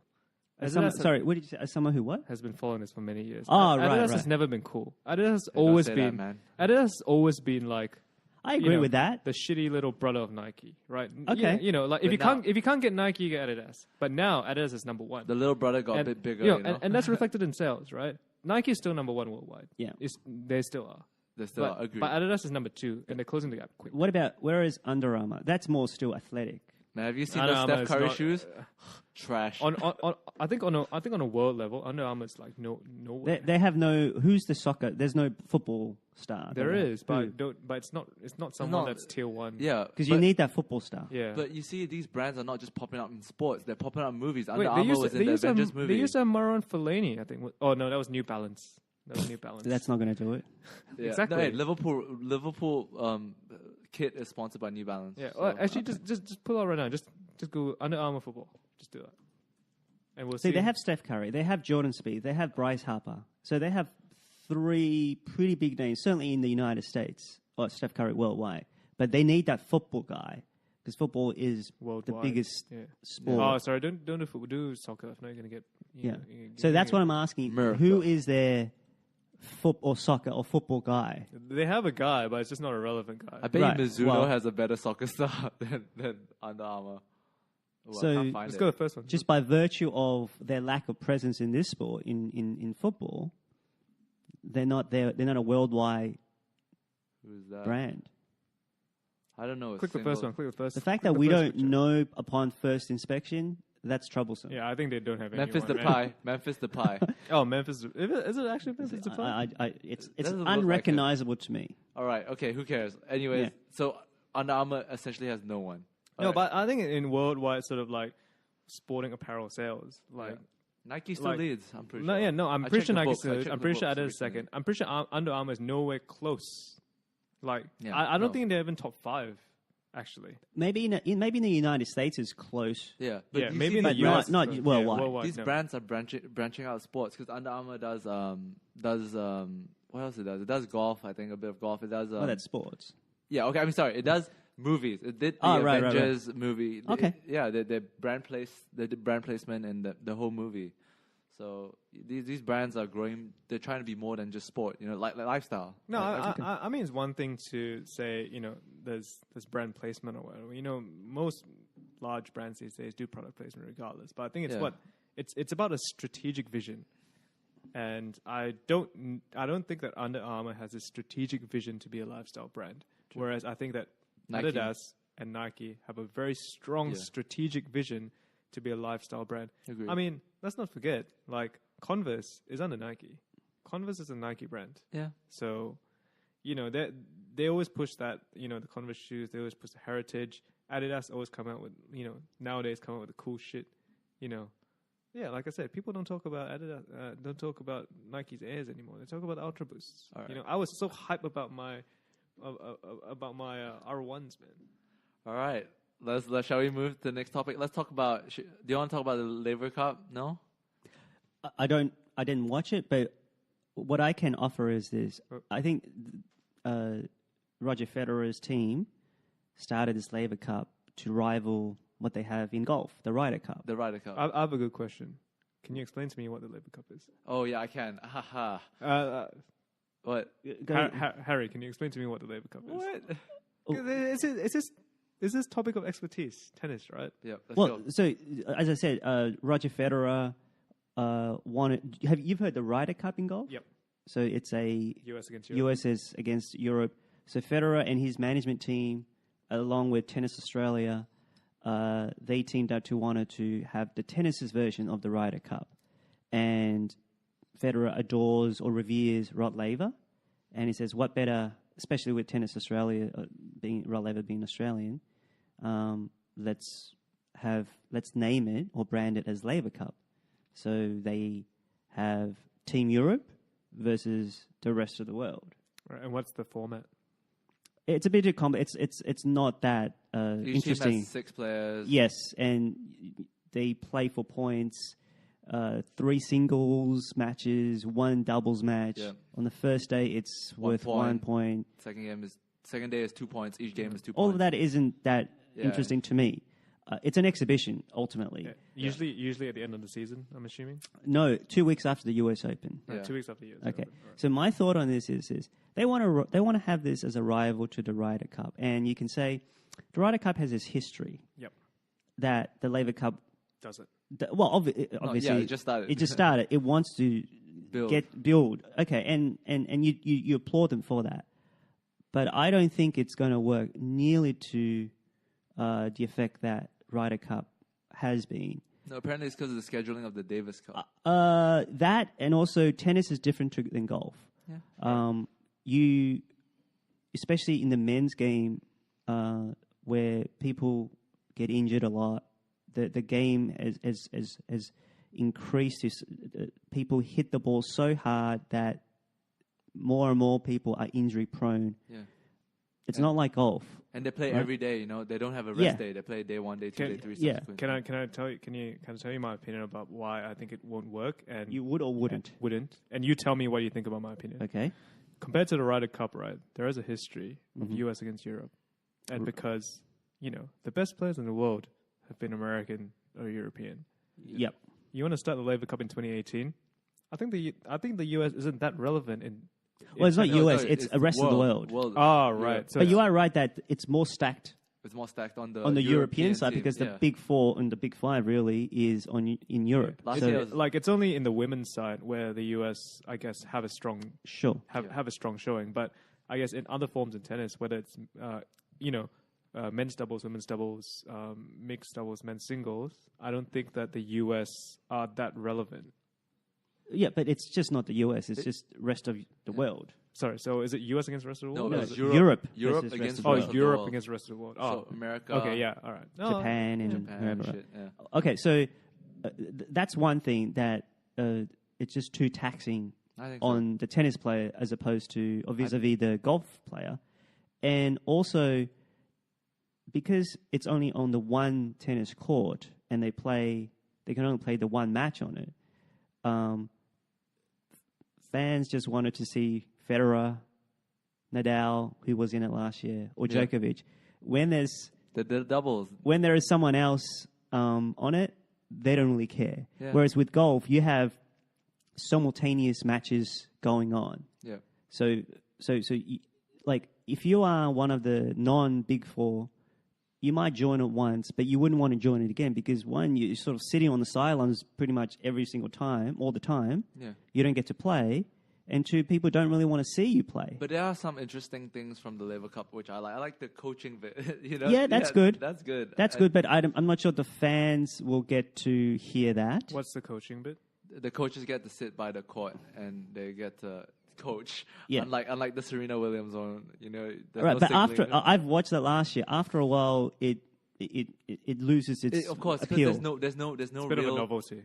Yeah, Yeah, it was a novelty, novelty, yeah. and especially when you have McEnroe, who's very expressive, who's great, Yeah. and Borg, Love it. who's just quiet. who doesn't say anything. Yeah, just like sits there, smile. Where are these matches played? It was in Chicago this year, but every year it changes. It changes. It's like an exhibition match. Yeah. Yeah.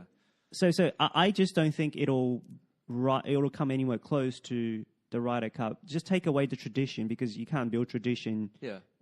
Just if you No, just talk started about something. the Davis Cup. I think I just don't think the players will sign up for it. Whereas everyone wants to sign up for the Ryder Cup because it's not that taxing. It's almost become an honor. No, I think a tennis player, it's more of like, will the tennis player rather play this or the Davis Cup? And I think the Davis Cup would be better because you're representing your country, going against other countries. There's like more of that kind of, importance to it. Yes, because it has the history. But for it to get the history, you need the players to sign up. And I don't think Federer will always be there. But when he goes, I'm not sure, say, Djokovic will play every year.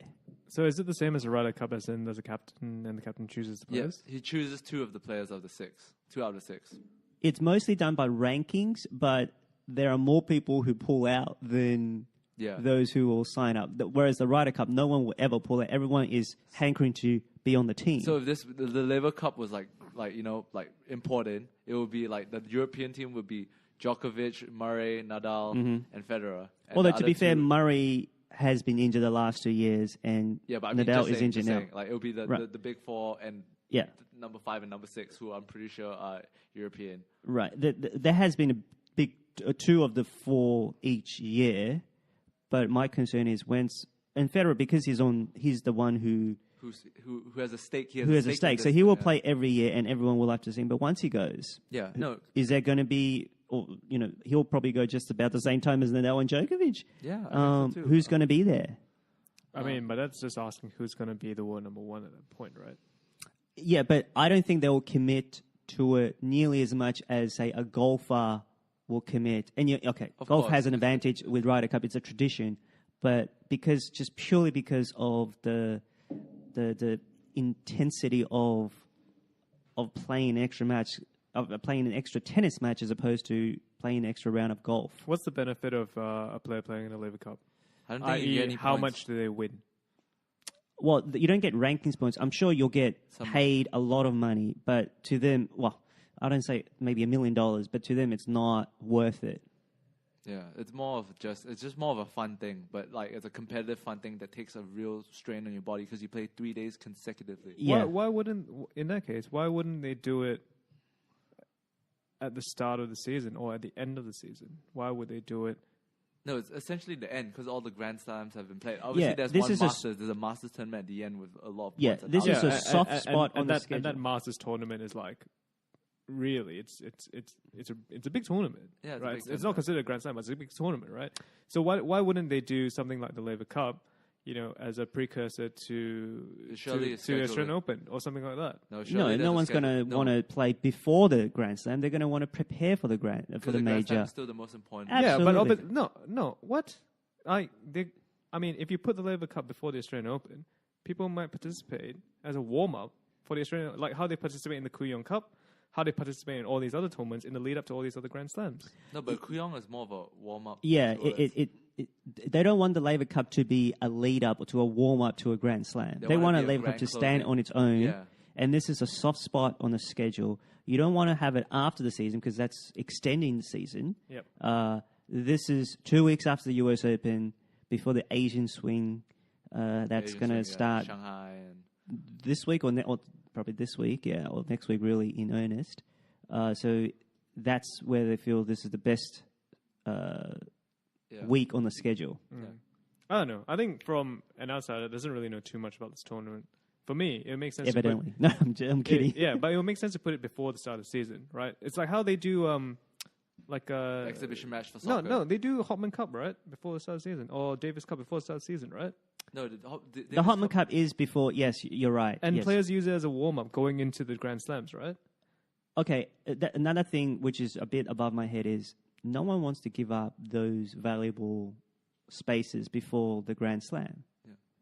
Like Sydney and Brisbane has it, Perth has it. Who wants to give up their space for the Laver Cup? But every tournament, every minor tournament is jockeying for prime real estate or prime spot. But you say that now on this new tournament that is brand new, right? But what if I told you, if you're a player, right, and I told you, hey, you have two choices, right? Two pre Aussie Open tournaments to play to warm up for this Grand Slam, right? You can play Kooyong Open, or you can play a Laver Cup, and we guarantee that you'll play the top four players in the world last season. Maybe so, but it's logistically impossible in terms of this. Tennis Australia would not want to cannibalize their tournaments. If you're talking about Australian Open, I guess that. I mean, but if you're talking about they wouldn't want to cannibalize the Kooyong Open. Well, I don't think Kooyong. It's more the Sydney or the Brisbane one. Brisbane. Yeah, whatever Australian tournament, warm-up tournaments. But to answer your question, in theory, why? I suppose you could, because it's actually not part of the tour. Yeah, it's an exhibition. In theory, you can place it however you want. So you can place it before the French Open, for example. Yeah. If you make it on clay. But I don't know. People just. No, but aren't most there of are the Master Series are before placed at the end anyways. Remember, when Federer would play with Agassi or something, that would be at the end. After the US Open usually. Well, it's placed different times, and those are more one-off exhibitions, right? Yes, where the result doesn't really matter. Whereas I'm not sure how important this result is to players. It should matter, but I think they want it to matter. But the big stars, like I remember I watched it last year. Federer had to play, I want to say 3 times in 3 days. Yeah, no. Nadal had to play 4 times in 3 days. Yeah, that's too much. Yeah, and Nadal did it because he's good friends with Federer. Federer did him a solid by going into opening up his openings academy. Yeah. And maybe Nadal would have done it anyway. But he wasn't going to do it even before he got injured because it's just too much on his body. But what if they space that out a bit better? Like, okay, run with me on this, right? So I'm just walking with you.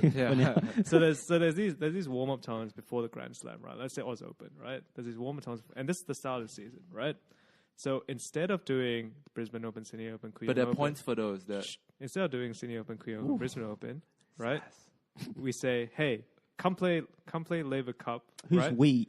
The Federers, the organizers, right? Okay, organizers for the Laver Cup. 6 players aside. 6 players aside.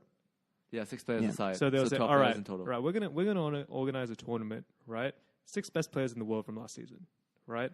And we'll play 1 match in Brisbane, 1 match in Sydney, 1 match in Melbourne, right? And these all count, I guess the idea is to make the Laver Cup matter, right? So these matter, right? And then this is the warm up into the Aussie Open. But the Laver Cup is played at the one venue. One venue. There's no. I mean, that's what I'm saying. Like, create a new this is a brand new tournament, right? Like, they can do whatever they want with it now. They're not tied to anything. They can say, all right, we're going to make this tournament 2 weeks if we want to, right? But they don't, right? But they can do whatever they want at this stage because it's brand new. But what I will also say from their point of view is they want the Laver Cup to stand on its own. They don't want the Laver Cup to be a warm-up to anything. Yeah, but it's like Just saying, like the Ryder Cup stands on its own at the end of its PGA season. Then are you saying the Hopman Cup doesn't stand for anything? Not the way that Federer and his team wants to make the Laver Cup. The Hopman Cup is viewed as a warm-up tournament to the Australian Open. Federer and his team wants to make the Laver Cup like the Ryder Cup, which is something players look forward to, because they're playing for their country. It can be viewed as a rival to the Davis Cup. Yeah, but they're doing it over 3 days instead of over a whole year. Yeah, and Davis Cup starts at the start of the season, at the start of the year. It's been changed now. Sporadically, it changes. But it goes, a couple of weeks throughout the season, strategic. Usually after a Grand Slam, because people would not participate before a major. So, but even then, people wouldn't. There was a bit of this Laver Cup thing where like Del Potro was originally going to play in the Laver Cup, but he decided to play for the Davis. They play in the Davis Cup instead, or something like that. So there's a bit of like that. Oh, so he didn't play? I didn't follow at all. I'm pretty sure he didn't. Okay. Like the stars of the team of the world was like Sock and the South African player who knocked Federer out. Kevin Anderson. Yeah. Yeah. So I mean I think it's good fun, but like it's like where do you place it kind of thing for me. Yeah, and I'm probably the biggest tennis fan out of us three, and I didn't watch a second of it. Yeah. I probably would go back because I just probably want to see Federer and Djokovic play. Don't tell me if you know. Yeah. But it wasn't on my radar at all. Fair enough. Yeah. Yeah. Well, I didn't even know about it. We talked about the Ryder Cup. Shall we segue into golf? Sure. Who here has been following Tiger? At the start of when his comeback this season after that accident where he took too much Vicodin or something. Oh, you mean that accident? Because he's had a few accidents. Yeah, I mean the latest one. Okay. I actually tipped him after watching the first tournament. I tipped him to win one tournament, and he came good on the very last tournament, which was for great. This season, you mean? Yeah, this season. Okay. This season. Yeah. He came close. I think was it Florida? He came second. Yeah. Yeah, he came second, and I was like, he's showing like glimpses. Mm-hmm. He's just not consistent. Sometimes it's like his putts will be good, but his long game is not great. And sometimes long game is just like everywhere, and his short game is great. So yeah, you're right. You do see glimpses of his form or his game, and he still moves the needle. Absolutely. Yeah. No one moves the needle in any sport, in my opinion, than he does. Yeah, man. In any sport, think of whether you want to say in Ronaldo or LeBron or no one. I agree. If you want to think of one sport where like one guy, like, and it's only one guy, like it's him, and it's golf. But to black people love him so much, even though he said I'm not black. He says I'm Malaysian or something. He said like. From his point of view, I can understand. I understood where he was coming from. Yeah, no, because he didn't want to sort of lose that monolithic. Yeah. Well, like I understand the one drop rule that United States has. Yeah. But from his point of view, because I don't want to go through all of it, but like his mother's Thai or half Thai or something. Yeah. So he doesn't want to just identify himself as black. Yeah. No, it was right. He did really smartly, I think. Right, but a lot of people. I understand why the black community feels like abandoned by someone because it's like, hey, you shouldn't be ashamed of being black. But when he wins, they claim him. I think we've always claimed him. Do you watch the video when he was walking towards his last hole with Rory McIlroy and the whole crowd that was so sick. I haven't watched that yet, but you're the one who actually alerted me of the fact that he might have won, and I looked it up, and it's a big tournament. Yeah. Not a major, though. It's not, not that's what I said. It's not a major. He's in the Ryder Cup. He got picked by who is the captain? Is it? I'm forgetting. I know. Is it Furyk? Yeah, I think it's Furyk. Yeah, okay. Furyk picked him, and I was like, I think he could. I mean, he's never done well at the Ryder Cup. I mean, that's not important. I didn't think he was going to win another major, but I now think he's going to win. He will win another major.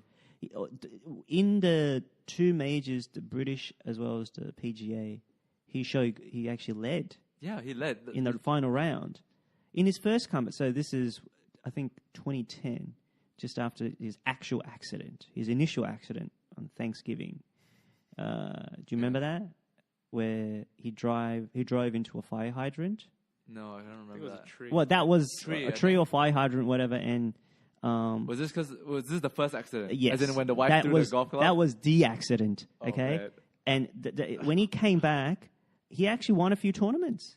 But he never Wait, there's one thing. Do you know the background of the wife? The wife is a nanny. of and she walked away with a- Jasper Panovic, Yeah. Panovic, right? Yeah. Yeah. And she walked away with one of the biggest divorce settlements ever. Wait, Good, what? good for her. Her name is Ilin. Ilin. No, yeah. but it's Illinois. the nanny of No, she's Jasper, a nanny. No, we're talking of about another she's a nanny. player. Yeah, of another player. right? Yeah. But good for her, don't you think?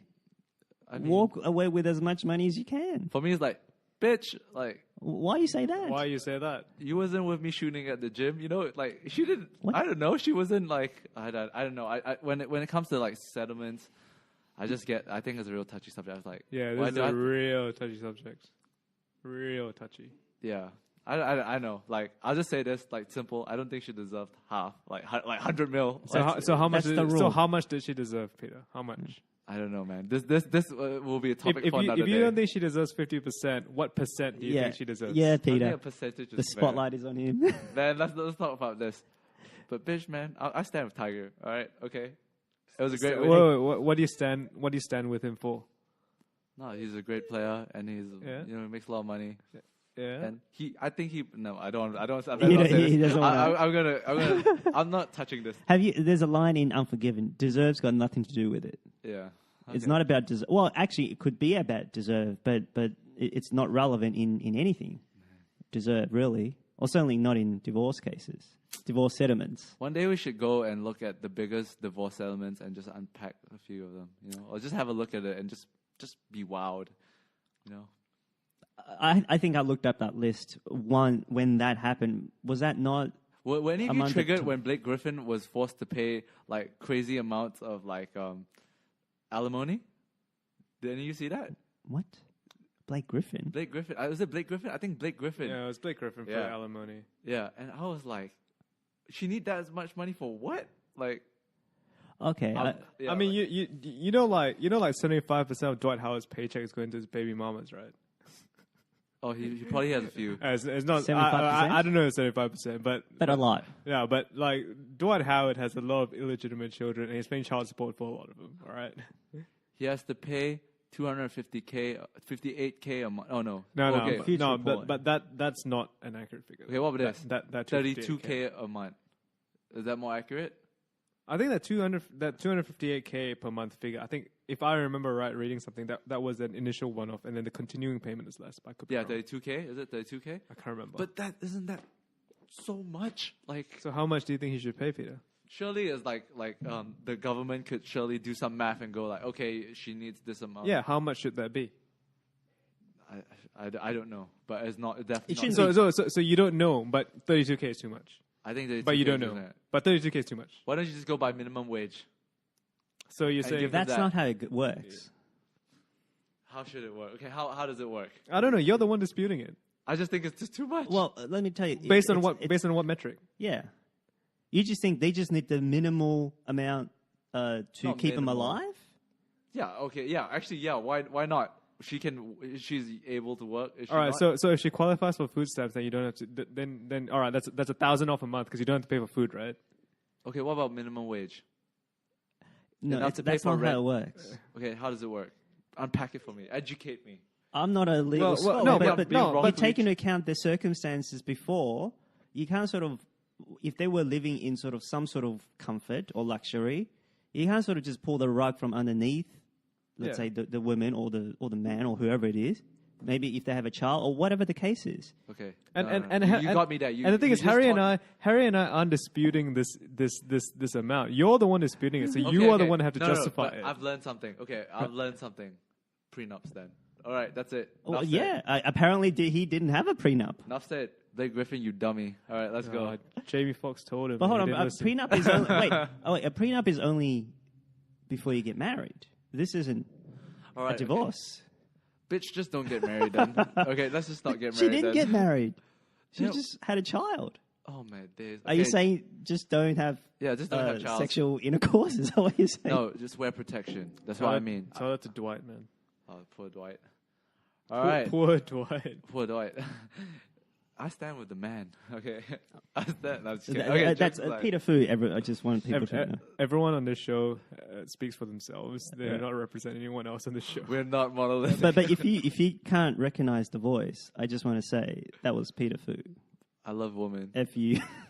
I mean, that was a spell out of your name, not All right. anything else. Okay. Shall we end with the FIFA awards? They call it the FIFA Best Player Oh, Award. I hate that name. The for name the sounds award. so It's bad. It's called. Is it? No, it's called FIFA. FIFA wait, the best. FIFA the best. It's not even grammatically correct. It sounds. Gay.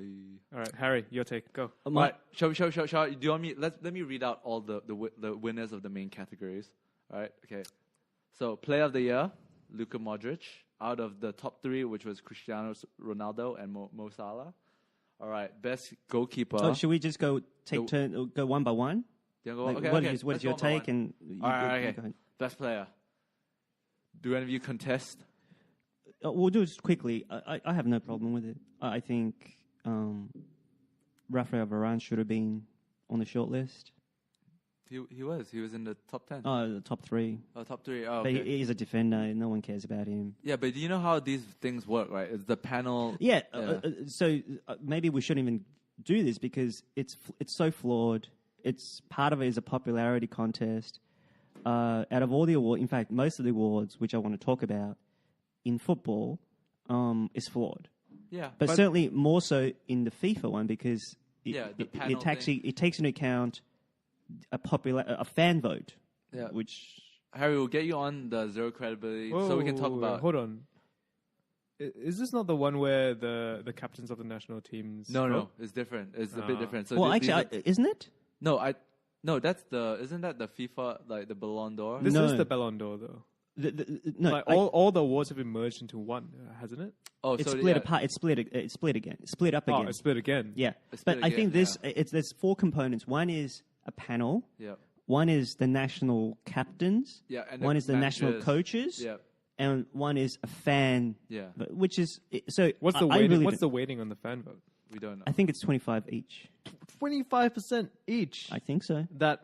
That is ridiculous. In fact, it is ridiculous. That is. So I really don't So okay, care too much. let's Fans just should go- not have that much say. I'm sorry. Shall we? But Shall we fans just should not quick- have that much Shall we say. quickly just run through and just go? Having said that, I have no problem with Luka Modric winning. Okay, no problem. I have as no well. problem No either. problem as well. Best goalkeeper: Courtois, Lloris, or Kasper Schmeichel. David De Gea. I thought it should have been De Gea, but okay, I can understand. Courtois. They weigh it for the World Cup. Yeah, Belgium made it further. Oh, it's not just that. De Gea made a blue, Yeah, and Courtois was the best goalkeeper. in the World Cup, Yeah, better than Lloris. I think so. Okay, because of Lloris blunder in He the final. had, but I think Courtois was actually really good. Okay, fan award. Fuck that. Best FIFA's men's coach, Deschamps. Yeah, because he won the World Zidane, Cup. And Dalic. Yeah, because he won the World I, Cup. w- I wouldn't be opposed to seeing the Croatia coach win it, to be honest. Yeah. If you go by the coaching, I don't think Deschamps a great coach. I don't think Zidane's a great coach. Yeah, but he won the World Cup. He won the Champions So What League. does that mean? Who'd you pick? Let's go. Let's be Uh, simple. let's We know this see. thing is flawed. So who would you pick? As simple as that. The Croatia coach would be okay. Guardiola so. would have been okay. Klopp top 3. Didn't win a trophy. I think either Guardiola or Dalic. I'm surprised that Gareth Southgate is even I on agree. there, man. Like, why is he even on there? Allegri is... They won the Serie A. Yeah, but he's behind and they won the Southgate. Copa as well. Oh yeah, no. I Oh, agree. but Juventus winning Serie A isn't more surprising than England making the semi-finals. No? I mean, I guess... Yeah. I'm just... Well, all this is really flawed. They just Yeah, go it's by flawed. the Yeah, World exactly. Cup. And even... Look, we can talk like just from the goal, the best goal. Okay, I thought the best goal was Pavard. Like personally. Oh, you think so? You thought it was? Do you actually Okay. agree with the Salah one? How do you... I don't mind it. Okay, how do you value in terms of technically as well as match situation? What is your... How do you... Obviously, match situation and technically, but I mean, if you just take that, and like, what's the best goal? It's something. But when you say best goal, what does that mean in your world? in my your, world, yeah. the hardest to Is it a recreate. combination No, of... for me, it's the hardest to recreate. Like, So it's just pure technical. Yeah, if you had to pick one, Pure technical? Is that I'll what you're say- saying? Yeah, The Pavard one. Like, if, for example, me and Justin, we play futsal. So, which one would we more likely really. recreate? You know, this actually brings up an interesting debate. Because, so the debate that I had was, if you think about the last World Cup, which do you think was the best world goal? Not this one, the 2014 Which one was the best World Cup? The best goal during the World Cup. And I'll give you a few reminders. There's the James goal. Do you remember that 2-touch or 3-touch? There was the Tim Cahill goal. And then there's the Robin Van Persie. Robin Van Persie. These are the three. What would you have said? Because there are different philosophies. A lot of people I heard say the Van Persie goal was really good. Okay. That was really good. I remember watching that live and I was like, and to be fair, so good. And to be fair, for that 2014 World Cup, that's the image that's in my head. When I think Van of Persie? That Van Persie. Yeah, that one. Header, that diving header, that's the image that's in my head. Okay. When you tell me 2014 World Cup. That one or the not the Tim Cahill's one, the other one. The James, right? The James one. Because you go by what you think is more repeatable. Is that what you're saying? Because the Tim Cahill one, That's 1 in repeatable. 1,000, maybe 1 in 100, you could do. Yeah, He yeah. just hit it right Yeah. in that spot. But But it's James' not. one, It's just luck, right? Yeah.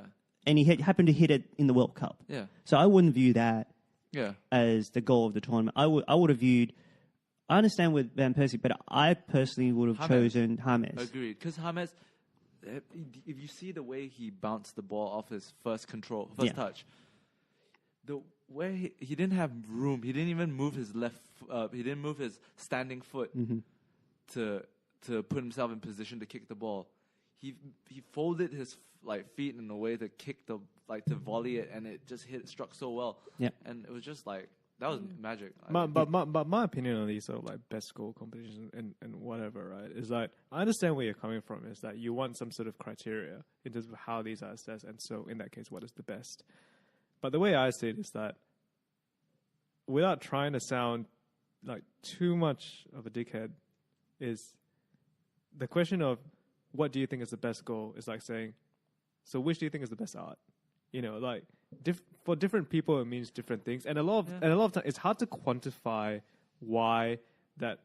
You know, like at the end of the day, for a spectator, right, goals are visual. Like, so you're really trying to say what's the most visually appealing to me, right? So for many people, it's hard to really quantify what it is, like whether it's A or B or C or D, right? It's just like, oh, that looks really good. Like a team goal that's built out the back from 50 passes from Barcelona in itself is a beautiful goal if you want, you know, compared to it might get Pep Guardiola. Compared to Messi that runs from the halfway line all the way through, or from a moment of brilliance from a free kick or something. Like it's all a bit, like okay. Since we all know this, it's who's to say like what is the best? It's just like for me, what looks the best, and if it's A, it's B, it's B. Like it's hard for me to quantify, but it's just saying like, different people will see it in different ways, and it's But I was just merely asking your personal criteria. Yeah.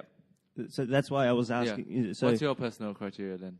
visually? Visually? It just Okay, looks like whatever looks good. Okay, so now we know our 3 different criteria. So I'll give you an example. Would you remember the Ibrahimovic overhead bicycle kick? Oh, dude, amazing goal. Okay, but that's an exhibition. Yeah. At the end of the 90 minutes. Okay. Yeah. Would you have voted for that if that was? I would. Yeah. Oh, that's an amazing goal. Because I remember a year ago, a Malaysian, the free kick. A free kick. And that, Would you have voted for that? I would not have. What? Yeah, because of the importance, right? Absolutely. Yeah, but I'm not saying you have to be playing in the Champions League or the World Cup. me and Justin the same. We're saying it's the technical, like how likely you're going to repeat that. No. Okay, so I'm not saying that. I'm just Okay, saying which looks better. Which looks better? Okay. So that's your criteria. Yeah. Okay, and what is your criteria? Mine is similar, but obviously I have a bit of attribute it to like how technically demanding it is to achieve, like how likely you are to repeat, how many times it would take for you to score that. So would you have voted a Malaysian? I don't think I saw this, but would you have voted that? Yeah, that year I think. Oh, I think show the goal. It's a good ass goal. Would you have voted the Ibrahimovic goal? Oh, I would have voted him. Yeah, I would have. What's the difference is it only because it's an exhibition? What if someone did it in a training session and it was filmed? Would you have voted for that? It's not competitive. It's not competitive. Exhibitions are competitive? You have 50 million substitutions. Exactly, it's not competitive. That's right. So why would you not vote for something that happened in the training session as opposed to something that's happening in the Malaysian League? So I understand what you're saying, Yeah. but isn't one of the criteria false equivalency, that it's in this FIFA No, awards is that it's a competitive match? I'm giving you your criteria. You can make up your own criteria. But we're talking within the context of these awards, right? Oh, he won. Yeah, he won. Yeah, he did. It's a good ass goal. It was a freak. Let's see this. It's a league game. freak I think it was goal. it was a Oh, standard league game. This is the second. Ooh. Oh, okay. That is better than the Liverpool goal yesterday. Than Derby County free kick. Do you think he yesterday. meant it? I don't. Or think did he so. just hit it? Nah, I think he meant it, but I think he was surprised it came off that well. Put it Yeah. that way. Has he done this kind of thing? Has he scored another goal like this? Nah. I So don't this think is anyone's checking. So for this him is like Tim Cahill's goal then? No, but as I was saying, has Laver scored an exactly. overhead kick from halfway line ever since? That's why no. I vote for it, because will you see anyone do something like that ever again? That's how I would like kind of vote a goal of the year. I mean, like the importance of the goal. For me, no, I take that out of it. For me, it's more of just like. But by your own definition, this isn't repeatable, correct? Yeah. Like James, you feel like is repeatable. No, I'm saying it's way less repeatable than I'm saying if it's hard to replicate, that should be the goal. That's what I meant. Sorry. So if that's the case, then shouldn't Tim Cahill's goal be harder to replicate? Bring up Cahill's goal. Because it was a volley, right? But because you can try to do that in 100 times and you might get one at exactly because it was coming down so fast. You have to hit that at exactly the right moment. No, all three So of even them if were you really mean to do that, no, but I think you're more likely to repeat James' effort than Cahill's effort, don't you think? no. Actually, I think James' one is way harder than that. I've seen a goal. Sorry, I'm not taking sides in any of this, but I've seen a goal exactly like that. By the way, Yeah. I know exactly the goal as well. Paulo Di Canio, West Ham. Okay. Yeah. But how many times have players tried to do that versus how many times has it come off? The percentage to me is lower than how many times has James or someone else be in that position to try to pull that off. No? So just look at this. This is like it's so close to your body. You know, like there's no like space to adjust. Yeah, but not many people have tried this and pulled it off. So I still think the percentage of Cahill, even if you have seen that. Okay, let's just So go. we're arguing two different things, but I don't know if you understand what I'm saying. Yeah, look how he folded his foot. Yeah, I know what you're trying to say, because you haven't seen. There's not enough samples to show, right? But look how he folded his foot. That is. You know what I mean? Then bring up the Van Persie. It seems like I'm going to be the tiebreaker here. So bring up the Van Persie one now.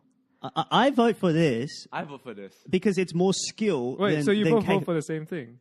Yeah. Yeah, but no, but he's questioning my criteria. Yeah, we're talking about the philosophy more than the vote. Bring up the Van Persie. Let's bring up the Van Persie. The Flying Dutchman. I know what this looks like, but I know what it looks like. It's good to see. Deli Blin. Oh, look at it. Oh, what a ball. Ooh. Look, this is great. This is better than Cahill and it's visually brilliant as well. I agree. Yeah. I think James takes the cake, which we both agree, but the philosophy, obviously, you're questioning. Oh, that high five. Oh, man. I actually like Van Gaal. I actually liked Van Gaal. But, yeah. I think if I was to vote today, I'd vote for the Van Persie goal, man. But just because it looks cool. Yeah, but for you, it's very superficial. Yeah. Yeah. Okay, that's fine. That's your criteria. Yeah, but okay, the reason why I picked the James one is because I think it's more technically demanding than Cahill's. Or like the way he... Yeah, it's because it's two touches. Yeah, it's two touches. Not like one touch is usually harder, but if you see where he touched the ball, it was so close to his body. He didn't move his planting foot. His planting foot stood still, and he readjusted. It's basically like, I bet you can get more players to replicate Cahill's goal than James' goal. No, because there are more players willing to try to hit it with, because Cahill's is one touch. Yeah. Correct? What's the difference between two touch and one touch? Touch. It's one touch, but it's almost infinite. Quick maths. Right? It's almost infinite. Yeah. So you have more players trying to do what Cahill did. So therefore, I think it's the percentage is actually low, even if you have seen it more, because more people have tried to do what he does. What just he does, one yep. touch, because it's one touch. Yep. Not many people have tried to do that. So we come at the same destination, but we've arrived in different ways. Yeah.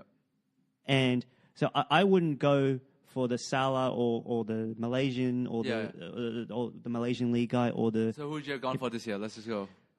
Because I do take into account time and score, not everything. So I would have gone for Gareth Bale's goal. I think so too. Which I one? was going the bicycle kick at the Champions League final. That was a... Because it was spectacular in itself, but the fact that it came in the final of the Champions League. Yeah. No? Yeah, I agree with you. I don't think it's the most visually appealing, and that's my. But criteria. that's your criteria. They gave it to Ronaldo, right? No. This year? Salah. No. No, they gave Salah. Sorry. Shall we talk about... No, in the Champions League goal of the season, they gave it to Ronaldo's bicycle kick against Juventus, which was, I thought... But again, I think no one really cares about who wins the best goal. I think even like someone as vain as Ronaldo doesn't really give a shit about who wins best goal. Like Bale was salty. Bale was like, the panel... was like, who was the panel? He questioned it. I mean, he took Yeah, no one's going to remember. We'll remember the goal. So we'll remember Van Persie's or James, but no one will remember... Which if that was the goal of the year or goal of the... exactly. Yeah, exactly. The only thing that matters is the best, but even then that, to me, doesn't really matter. Okay, shall we talk about the World 11 team? Not really. It's done by fan vote. Okay. Oh, really? Yeah. Oh, that's bullshit. Okay, let's talk about another important topic. The Oh, best... if you want to talk about it, you can. No, it's okay. Because I don't really care. No, I think one important thing that came out of this FIFA Awards that I'm surprised that you guys are not talking about is that Ronaldo and Messi did not attend. Oh, yeah, I was going to touch about that, but I was going to finish up the awards first. Let me finish up Okay. about another important award topic. The best FIFA woman player. Yep. Yeah.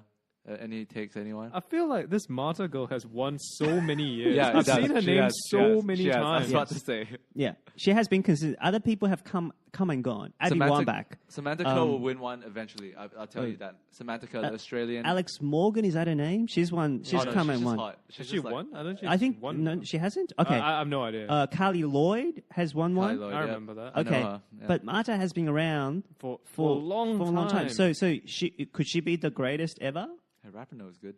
No, Marta, I think it would be, because every time, I would read the newspaper from the awards and I'll go, best woman, and it was always Marta. Her name always just appears. She's either winning or at least in a short list. Wait, how old is she, man? Like, she's got to be, close to 40 by now.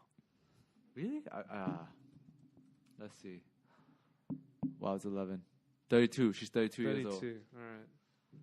Wow. All right, shall we go to the fact that Ronaldo and Messi didn't appear? So, all right. So the question around this is, do you think it devalues the awards if Ronaldo and Messi did not attend? Wait. Before we get into this topic more, this award show thing has been coming under scrutiny for the films or music. A lot of people have been questioning the integrity of these award shows for the movies like the Oscars and the Grammys and the music awards as well. So it's very similar.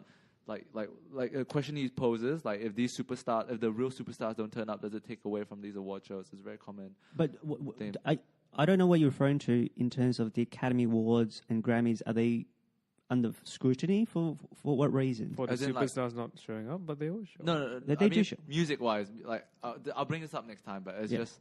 it's an interesting topic. Okay, shall we just get with this first? Let's talk about... So your question is, I think, personally, I think the FIFA award is the most irrelevant of the...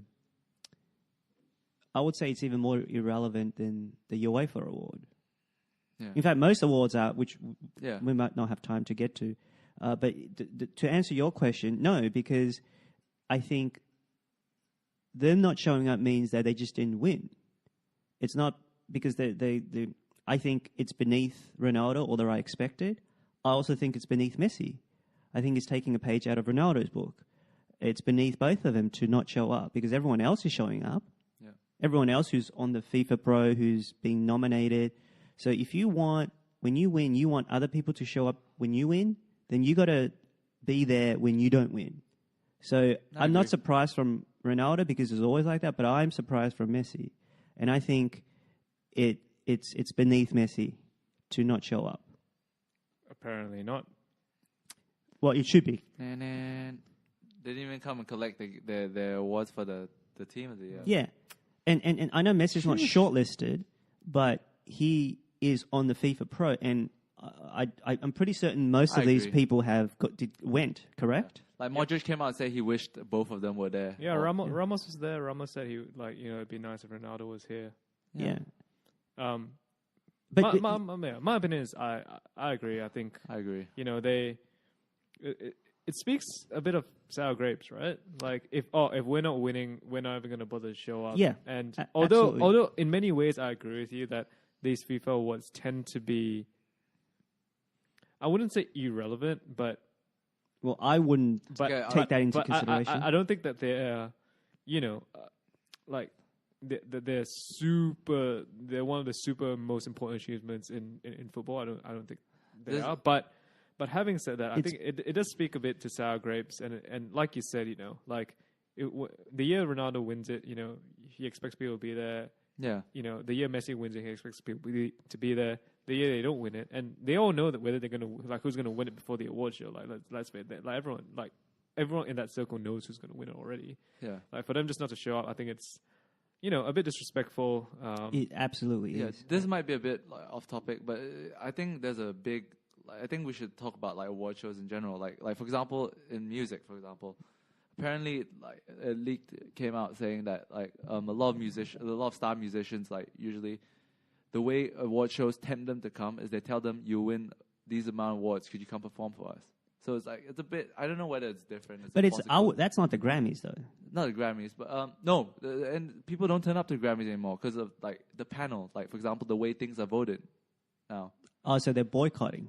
Yeah, it's less of importance. The people feel like it's... Was there really a boycott at the Grammys? No, but for example, Jay-Z and all the people who do sell these records, who used to sell these records or whatever, Drake and all, they don't turn up anymore because apparently they think the Grammys are out of touch. But I think the Grammys have a bigger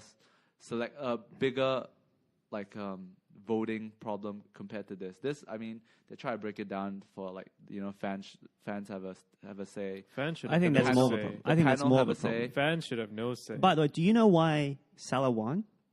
No. Because the whole of Africa voted for Because, well, okay, I was going to say, because Egypt has 80 million people or however many million people. Oh, I didn't know that. So every one of them probably voted, and probably Africa did. Was the goal? It was the same reason. Oh man, who was that guy a few years ago that almost made it to the All-Star game because his whole country voted for him? Right. Eastern European guy. For what All-Star game? Yeah, NBA All-Star game. Was it Dragic? Okay. No. It was a big guy. Was it? He used to play in Cleveland. It might have been Ilgauskas. Yeah, I think. Okay. Yeah, he used to play with LeBron, right? But if basketball had an international award thing, Yao Ming would be the player of the year every single year. Yeah. So after that happened, the NBA changed the weighting of the fan vote. Yeah. So but the NBA All-Star is an exhibition. It's not the MVP.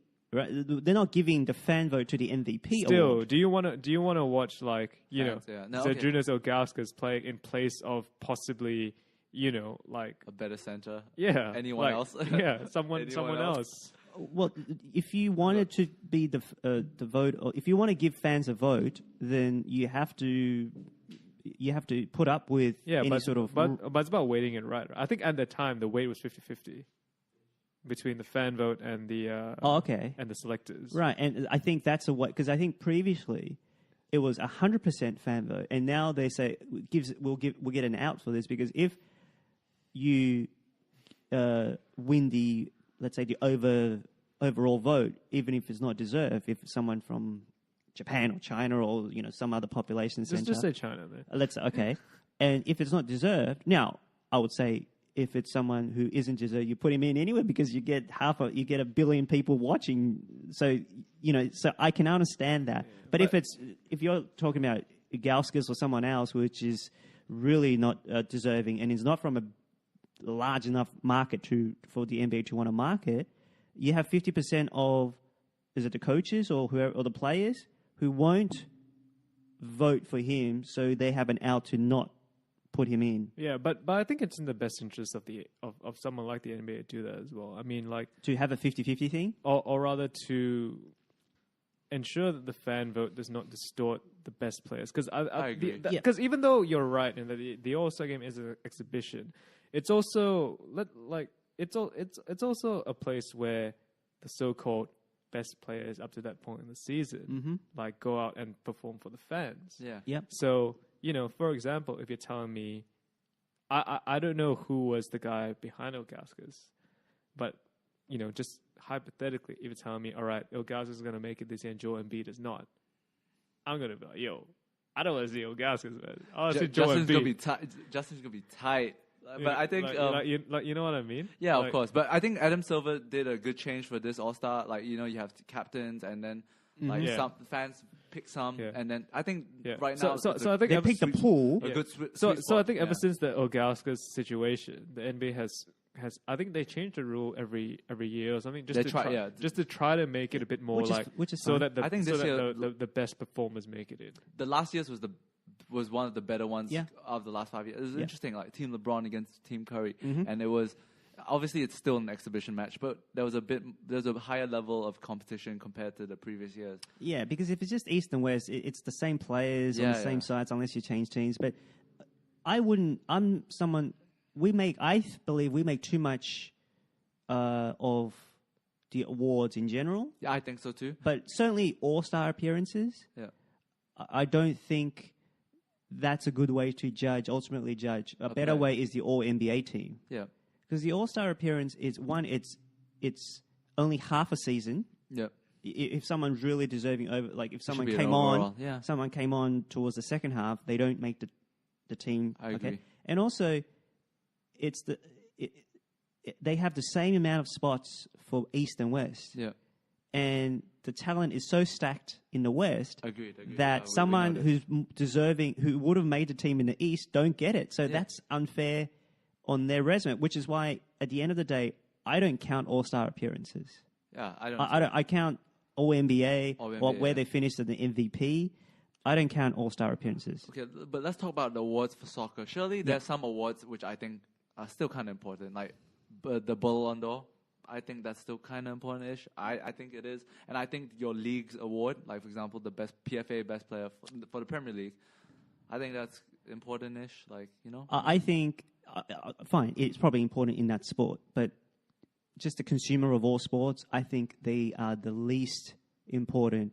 So for many reasons, people don't get a chance to watch every single match True. of every single player. I guess you can't do that in the NBA either. No, but you have to do justice for the league has to do some justice for the players who do stand out above the rest, right? Surely they deserve an accolade or so. Well, no, but in football, all we look by are either goals or trophies. That's not a good enough way. Like, most people are lazy. They don't look, and soccer don't have as many advanced stats as other sports. yeah, How do you, possession, what does that mean? Passes, that's misleading. Yeah. Right? So key passes, that's subjective. What's a key pass? Yeah. And so maybe we'll get to advanced stats enough to realize, okay, maybe someone's making, we can somehow analyze it better. But as of now, all we look at is goals and trophies. Yeah. And that is not a good way to judge the best player notionally for that year. okay. So I we see what you're look at okay, whoever won the World Cup or whoever won the Champions League, we don't know how much they contributed to it. I think a lot of players are But surely flattered. you still have an answer where I ask you who is the best player last year for the Premier League in the Premier League. I will say that the players get it. Well, the PFA award is flawed because they take the vote 4 weeks or 3 weeks before the season actually ends. Yeah. Suppose a race is going down the wire, the title, the Premiership. No, but that's because you put a high value on okay. No, actually, but so suppose, let's say, because I don't agree with that Salah was the best player. I agree. Okay, I think Kevin De Bruyne was clear. Well, I'm not sure they're clear, but to me, it was clear cut that he was the better player. Yeah. But let's say these are neck and neck, and the trophy is up on the line. Yeah. What if, say, one player or the other does enough to overtake or to put his team to win the title? Then in the last 3 weeks, or maybe they have a head-to-head, and that player outplays the other player and subsequently brings his team to victory and wins the league title. What do you do then? You see, why would you vote? I understand logistically they had to do that, but that in itself is flawed. And secondly, the players' vote, I discount, because players aren't good judges of games. Have you seen how many players who are on the television? They don't know what they're talking about. Have you seen how many players who have become managers, or great players even? They don't automatically become great managers. Some of them do. Some of them do. Are the players not the best judge? Absolutely not. Who? No. Oh, by the way, I looked at it. It was Zaza Pachulia. Okay, right. Zaza made... because of Golden State. Almost made an All-Star game. Yeah, this was before he went to Golden State. Oh, is that right? Oh, because he's from Georgia, so... Almost made the All-Star game because of Georgian votes. Yeah. Jesus. And that's why they changed it. I hate Zaza. That guy's a bitch. Okay, so anyway, someone was trying to make a point. I don't know. I think Players Player of the Year or something like that is I think it's quite a good achievement. It's one of those where you're recognized by your peers, and I think in any industry where you're recognized by your peers as being the best in your field, that means something. I agree. It's one thing for the movie, say, if you're recognized by your peers. Players don't watch, they sit down and watch every single game. They look at the highlights and they get seduced by some flashy player. Or they get seduced by the narrative of who it is who's best. Are you talking to the players? Yeah. No, but the players... I think the fans do, but the players don't. The players see the inner workings of these. They'll be on the pitch seeing like off the ball movement and go like, "Wow, this guy, I can't take this guy on." And the players understand how other players play the best because they prepare for them. It's selection bias then, though. So if the opposition player who plays a good game against them, just in that game, not in every other game, they'll take that more on board than if they were to see the entire season worth, right? Okay, so if you get all the players within the Premier League to vote for the best player, you think they'll get it wrong? Well, I'm not saying they'll get it wrong, but I think it's flawed. Look, so there are coaches, players, media. Yeah, they're all flawed in their own way, but I think players are most flawed. I think coaches might be second. Or players is down here. Coaches is sort of So the here. writers are the best I think the judge. writers are probably the best judges, but even then, they're flawed too. Because they all have biases. Really? Yeah, of course. Everybody has biases. Honestly, I would completely flip that, actually. You think the players? I'd say the writers would be the worst. And the coaches and players, I'm not sure who would be the best Depends amongst them. on, I mean, you're not going to get some tabloid paper necessarily. Yeah, but I'd say the writers would be the worst because... Why do you say that? Like I said, it's one thing to be recognized by... I think the writers have the most information. It's one thing to be recognized by your peers, and the reason that within any industry that peer awards mean so much is because there are other people who do what you do, who understand the inner workings, how difficult and what it is that you actually do, which sometimes might go unnoticed by people on the outside. That's different. Like, I understand what you're saying, but I think we're talking about two different things. You're talking about what is more prestigious. Would you rather be respected by writers than peers? I agree with you. You would rather be respected by your peers. But I'm saying what is more indicative of actual the actual winner, of the actual value of who won or who lost. To me, the writers give the most has the most you would say least insight. Biases, right? Sorry? Would you say least biases? No. I would say so. Certainly with players, I'm sorry, I throw them out. I would rather win the respect of my peers more than the respect of anyone else, but I would not want the players, like, that's not the true indication of who was the best player or anything. Their votes count. But you say the writers are the best.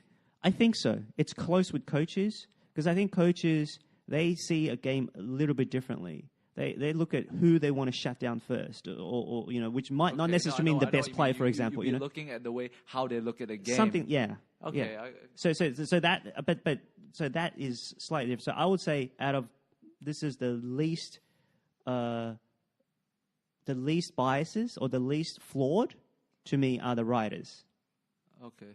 What's your take? Well, it Justin? has to be. You have to pick the sort of the decent riders. You know, you can't just pick any of old. course, you know. I understand. Like for example, in the Premier League, there's the Riders Award, Riders Player of the Year Award, and I always thought that was very prestigious. You know, because sometimes that might be different from the PFA Award. The player might be different sometimes. Right. Not all the time. I'd take a PFA award over a Riders Award. Well, it's not about No, you obviously take. you as a player, but he's talking about like outside looking in, which one is the best indicator? Yeah. Which one's more accurate at identifying the best player Yes. of that year? Yes. So I don't know. That's hard. I mean, I don't know. I don't know what to say about this, but I mean, sure. Like usually when there's when there's like a season's over, usually you could tell who's up there. But like for example, like last season, De Bruyne, Salah. Who would you pick, Justin? Salah, De Bruyne, best player of the Premier League. If either of them won, I'm fine with it. I know Salah won, but if De Bruyne won, I'd be fine with it as well. Who would you have voted? You didn't answer the question. Who would you have voted? You have to vote. You have to vote for a name. I think Me and Harry are on the same boat. I think yeah. at that point, I'd probably vote for Salah, to be honest. At what point? At the point the vote is made. The vote is made in week 32 33, or something. And does that another thing I want to know is it only the Premier League, or does that take into account League Cup, No, FA just Cup, Premier League. or Champions PFA League? is the It's only the Premier League, right? Then to me, it's like I can understand if you want to just take in performance as an English player because Salah did better in the Champions League. Europe, yeah. So I could say, okay, I can understand that. But the Premier League was De Bruyne. Yeah, absolutely. we talked about it. I think it's agree. clear cut to me. All right. But would you agree that the vote itself is flawed? If you want to vote 4 weeks, or I understand before it's the season logistically. It's flawed. I mean, but here's the problem, right? Like, it's one of those things that. Here's the thing: if I tell you, hey, these are the rules at the start, and then you go and start doing something, right? And then at the end you don't win, and you say, hey, no, I don't agree because the rules are flawed. But then it's, you need the rules at the start, man. I didn't change any rules along the way. No, but I don't think that's his argument. So the argument is, right, like everyone knows, like, and this is across both football and the NBA, right, where the MVP is voted before the season ends. Yep. No, but it's voted after the regular season. It takes into account in the entirety of the regular season. It's not just taking into account 72 of the first 82 games. I understand that, right? But it doesn't take into account the playoffs, for example. And that's what and in the NBA, that's what might have given someone like Donovan Mitchell a better chance to win the Rookie of the Year, right? Because he performed really well in the playoffs, right? And so everyone knows like the timing of these awards and when they're voted on. Everyone knows it. Yeah. Right? So and there are specific reasons about why the timing is the way that it is. So there's two options here. One, you can say, hey, we should move the timing, right? And that has to be and that's something that instigated by whoever the body is, the overseeing governing body is, whoever that might be. Mm-hmm. Or B, it's just okay. And I know that at the start, so okay. That's the way it is. No, That's hold the on. way it is. But it's the way I don't is. think players are playing for or players rider of the year. Like they're not going to the season saying, "I want that." Of course. Right, but it's the analogy I don't agree with is everybody like it's logical to say let's just contain the MVP to the regular season, so we're not penalizing someone who might make who doesn't make the playoffs. Yeah, right. I agree. But a league season is a 38-week season. The first 34 weeks or every match in the first 34 is just as important as every match in the last 4. In fact, if it gets close, you can make an argument that the last 4 it attracts more importance. So why would you not even bother to wait for that? So but I think this argument about when the voting happens has been going on forever, right? Why don't they do something about that? Yeah, and look, if you were to ask me, do you support moving the voting awards to the end of the season? Yeah, of course, I'd say yes, and I think most people would. There's a reason it hasn't happened. I don't know what the reason is. I think it's logistics. Yeah, if it's logistics and it can't be moved, then that's what it is, right? So like Ryan Giggs' season, Was it his last season or second last season at United? The one where he won the PFA Player of the Year. Yeah, there was a lot of talk about should he win it, because he sort of tapered off towards the end of the season, right? Yeah, but the voting had already been done, Yeah. right? And he still won it. And so, look, I was happy. If you ask me, if at the end of the season would Ryan Giggs have won it, I'd say, probably not. Yeah. But everyone knows when the vote happens. Yeah. No, we okay. Like, the rules are not changing halfway. Yeah. No, The rules I agree are- with that, but I think like, the it's laid rules out at the are start. flawed to No, begin with. we're making an argument. I'm- We're Yeah. making a rule that it should be changed. We all agree, and we're all No, and there's a reason it hasn't. And I would assume Right. that it's a So- good so- reason. okay. So I don't know what the understand reason we're might be. talking into the win here. No one's going to change because of our views. So therefore, I've made the decision so much as therefore these awards in general, certainly the PFA award in general, are flawed. Yeah. I don't pay much attention to it, and I don't pay much attention to the football awards in general because FIFA award the best. people just go by number. It's a popularity contest. Yeah. People go by numbers. People don't look at every single match of all the leagues involving, say, Bayern Munich or Juventus. So- It's just too many matches. So would you say forget the accolades then? All these individual ones. Well, look, so let me ask you this. Would you not think that the MVP award, we had this conversation last week, is more indicative of, or it's more, it's fairer. The process is fairer. The process is more accurate. It produces Yeah. the winner, I'd say so. right? I agree. I'd say so. But we don't automatically attribute whoever won the MVP that season, or we don't look back and say, well, just because you've won more MVPs, therefore you're the better player. Agree. Correct? Yeah. So why do we do that for another sport which, to me, has even lesser value, right? Lesser sort of predictive value. I'm not going to go by, just because you've won more Ballon d'Ors or less, you're automatically the better player. So I'm just, maybe I'm on the extreme. I'm throwing it all out. I think that's on the extreme, because I think in general, if you look back at the history of the winners of the award, whether it's the FIFA awards or whether it's league awards or whatever, there is a good indication about who were the premier players at the time and and what their form was at the time. That is true. Right? That is true. So I don't think it's fair to completely throw it out. And also, let's Okay, not that's forget, an exaggeration. and, Okay. yeah, and also, let's not forget that it's very difficult within a sport like football to, there's not a lot to go on in terms of assessing individuals. Yeah. Because it's so, the sport is so fluid, and there's 11 players on the pitch, and they all contribute. Yeah. And so it's very difficult within a team sport to really single out individuals. And that's one of the few metrics that has had. Like even in the NFL, for example, like I don't know MVP. too much about the NFL, but I'd wager that the MVP for that is quite controversial. And most of the time, I'll just go to the quarterback, because that's the guy who has the ball in his hands most of the time. And just Rightly throws so. the ball, right? Yeah. Yeah. But what if what if it's like one of those linebacker guys that's been shielding this guy the whole season or whatever? I don't know.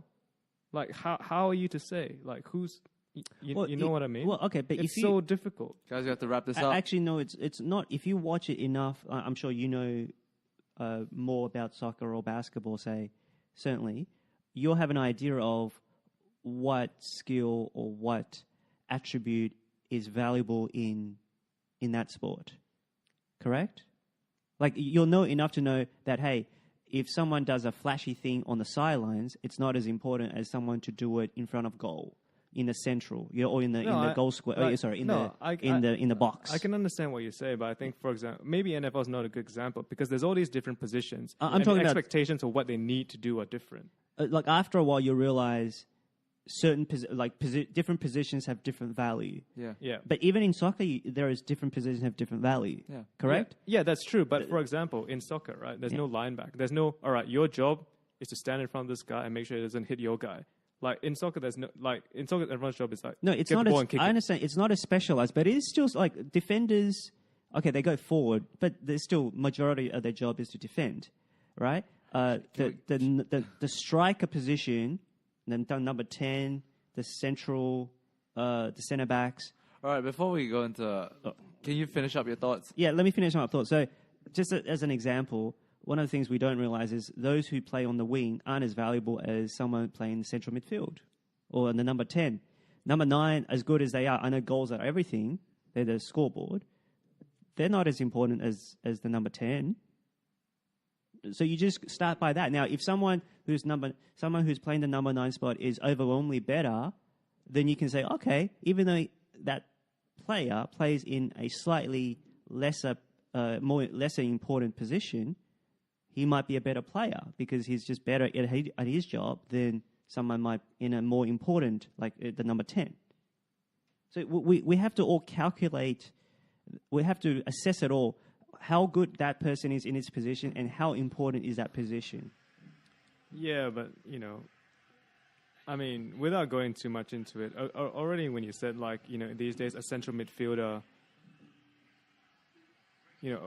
a winger is not important as a central midfielder, I'd say that's inherently not true in today's game, but...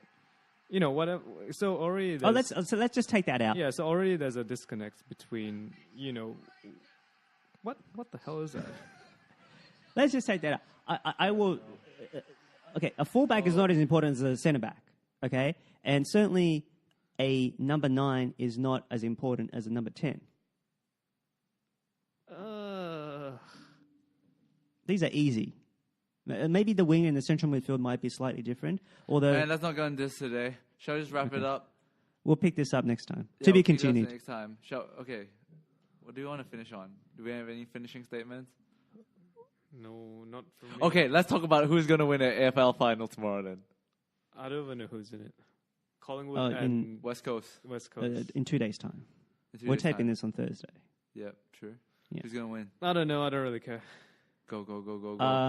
I think The Magpies. Collingwood. Come on, Justin, just throw in your prediction. I don't know. I don't really care. Well, I don't even know one player on Collingwood have the two most, so this is the AFL. I know not a lot. The two most important positions to me are centre half forward and the ruckman.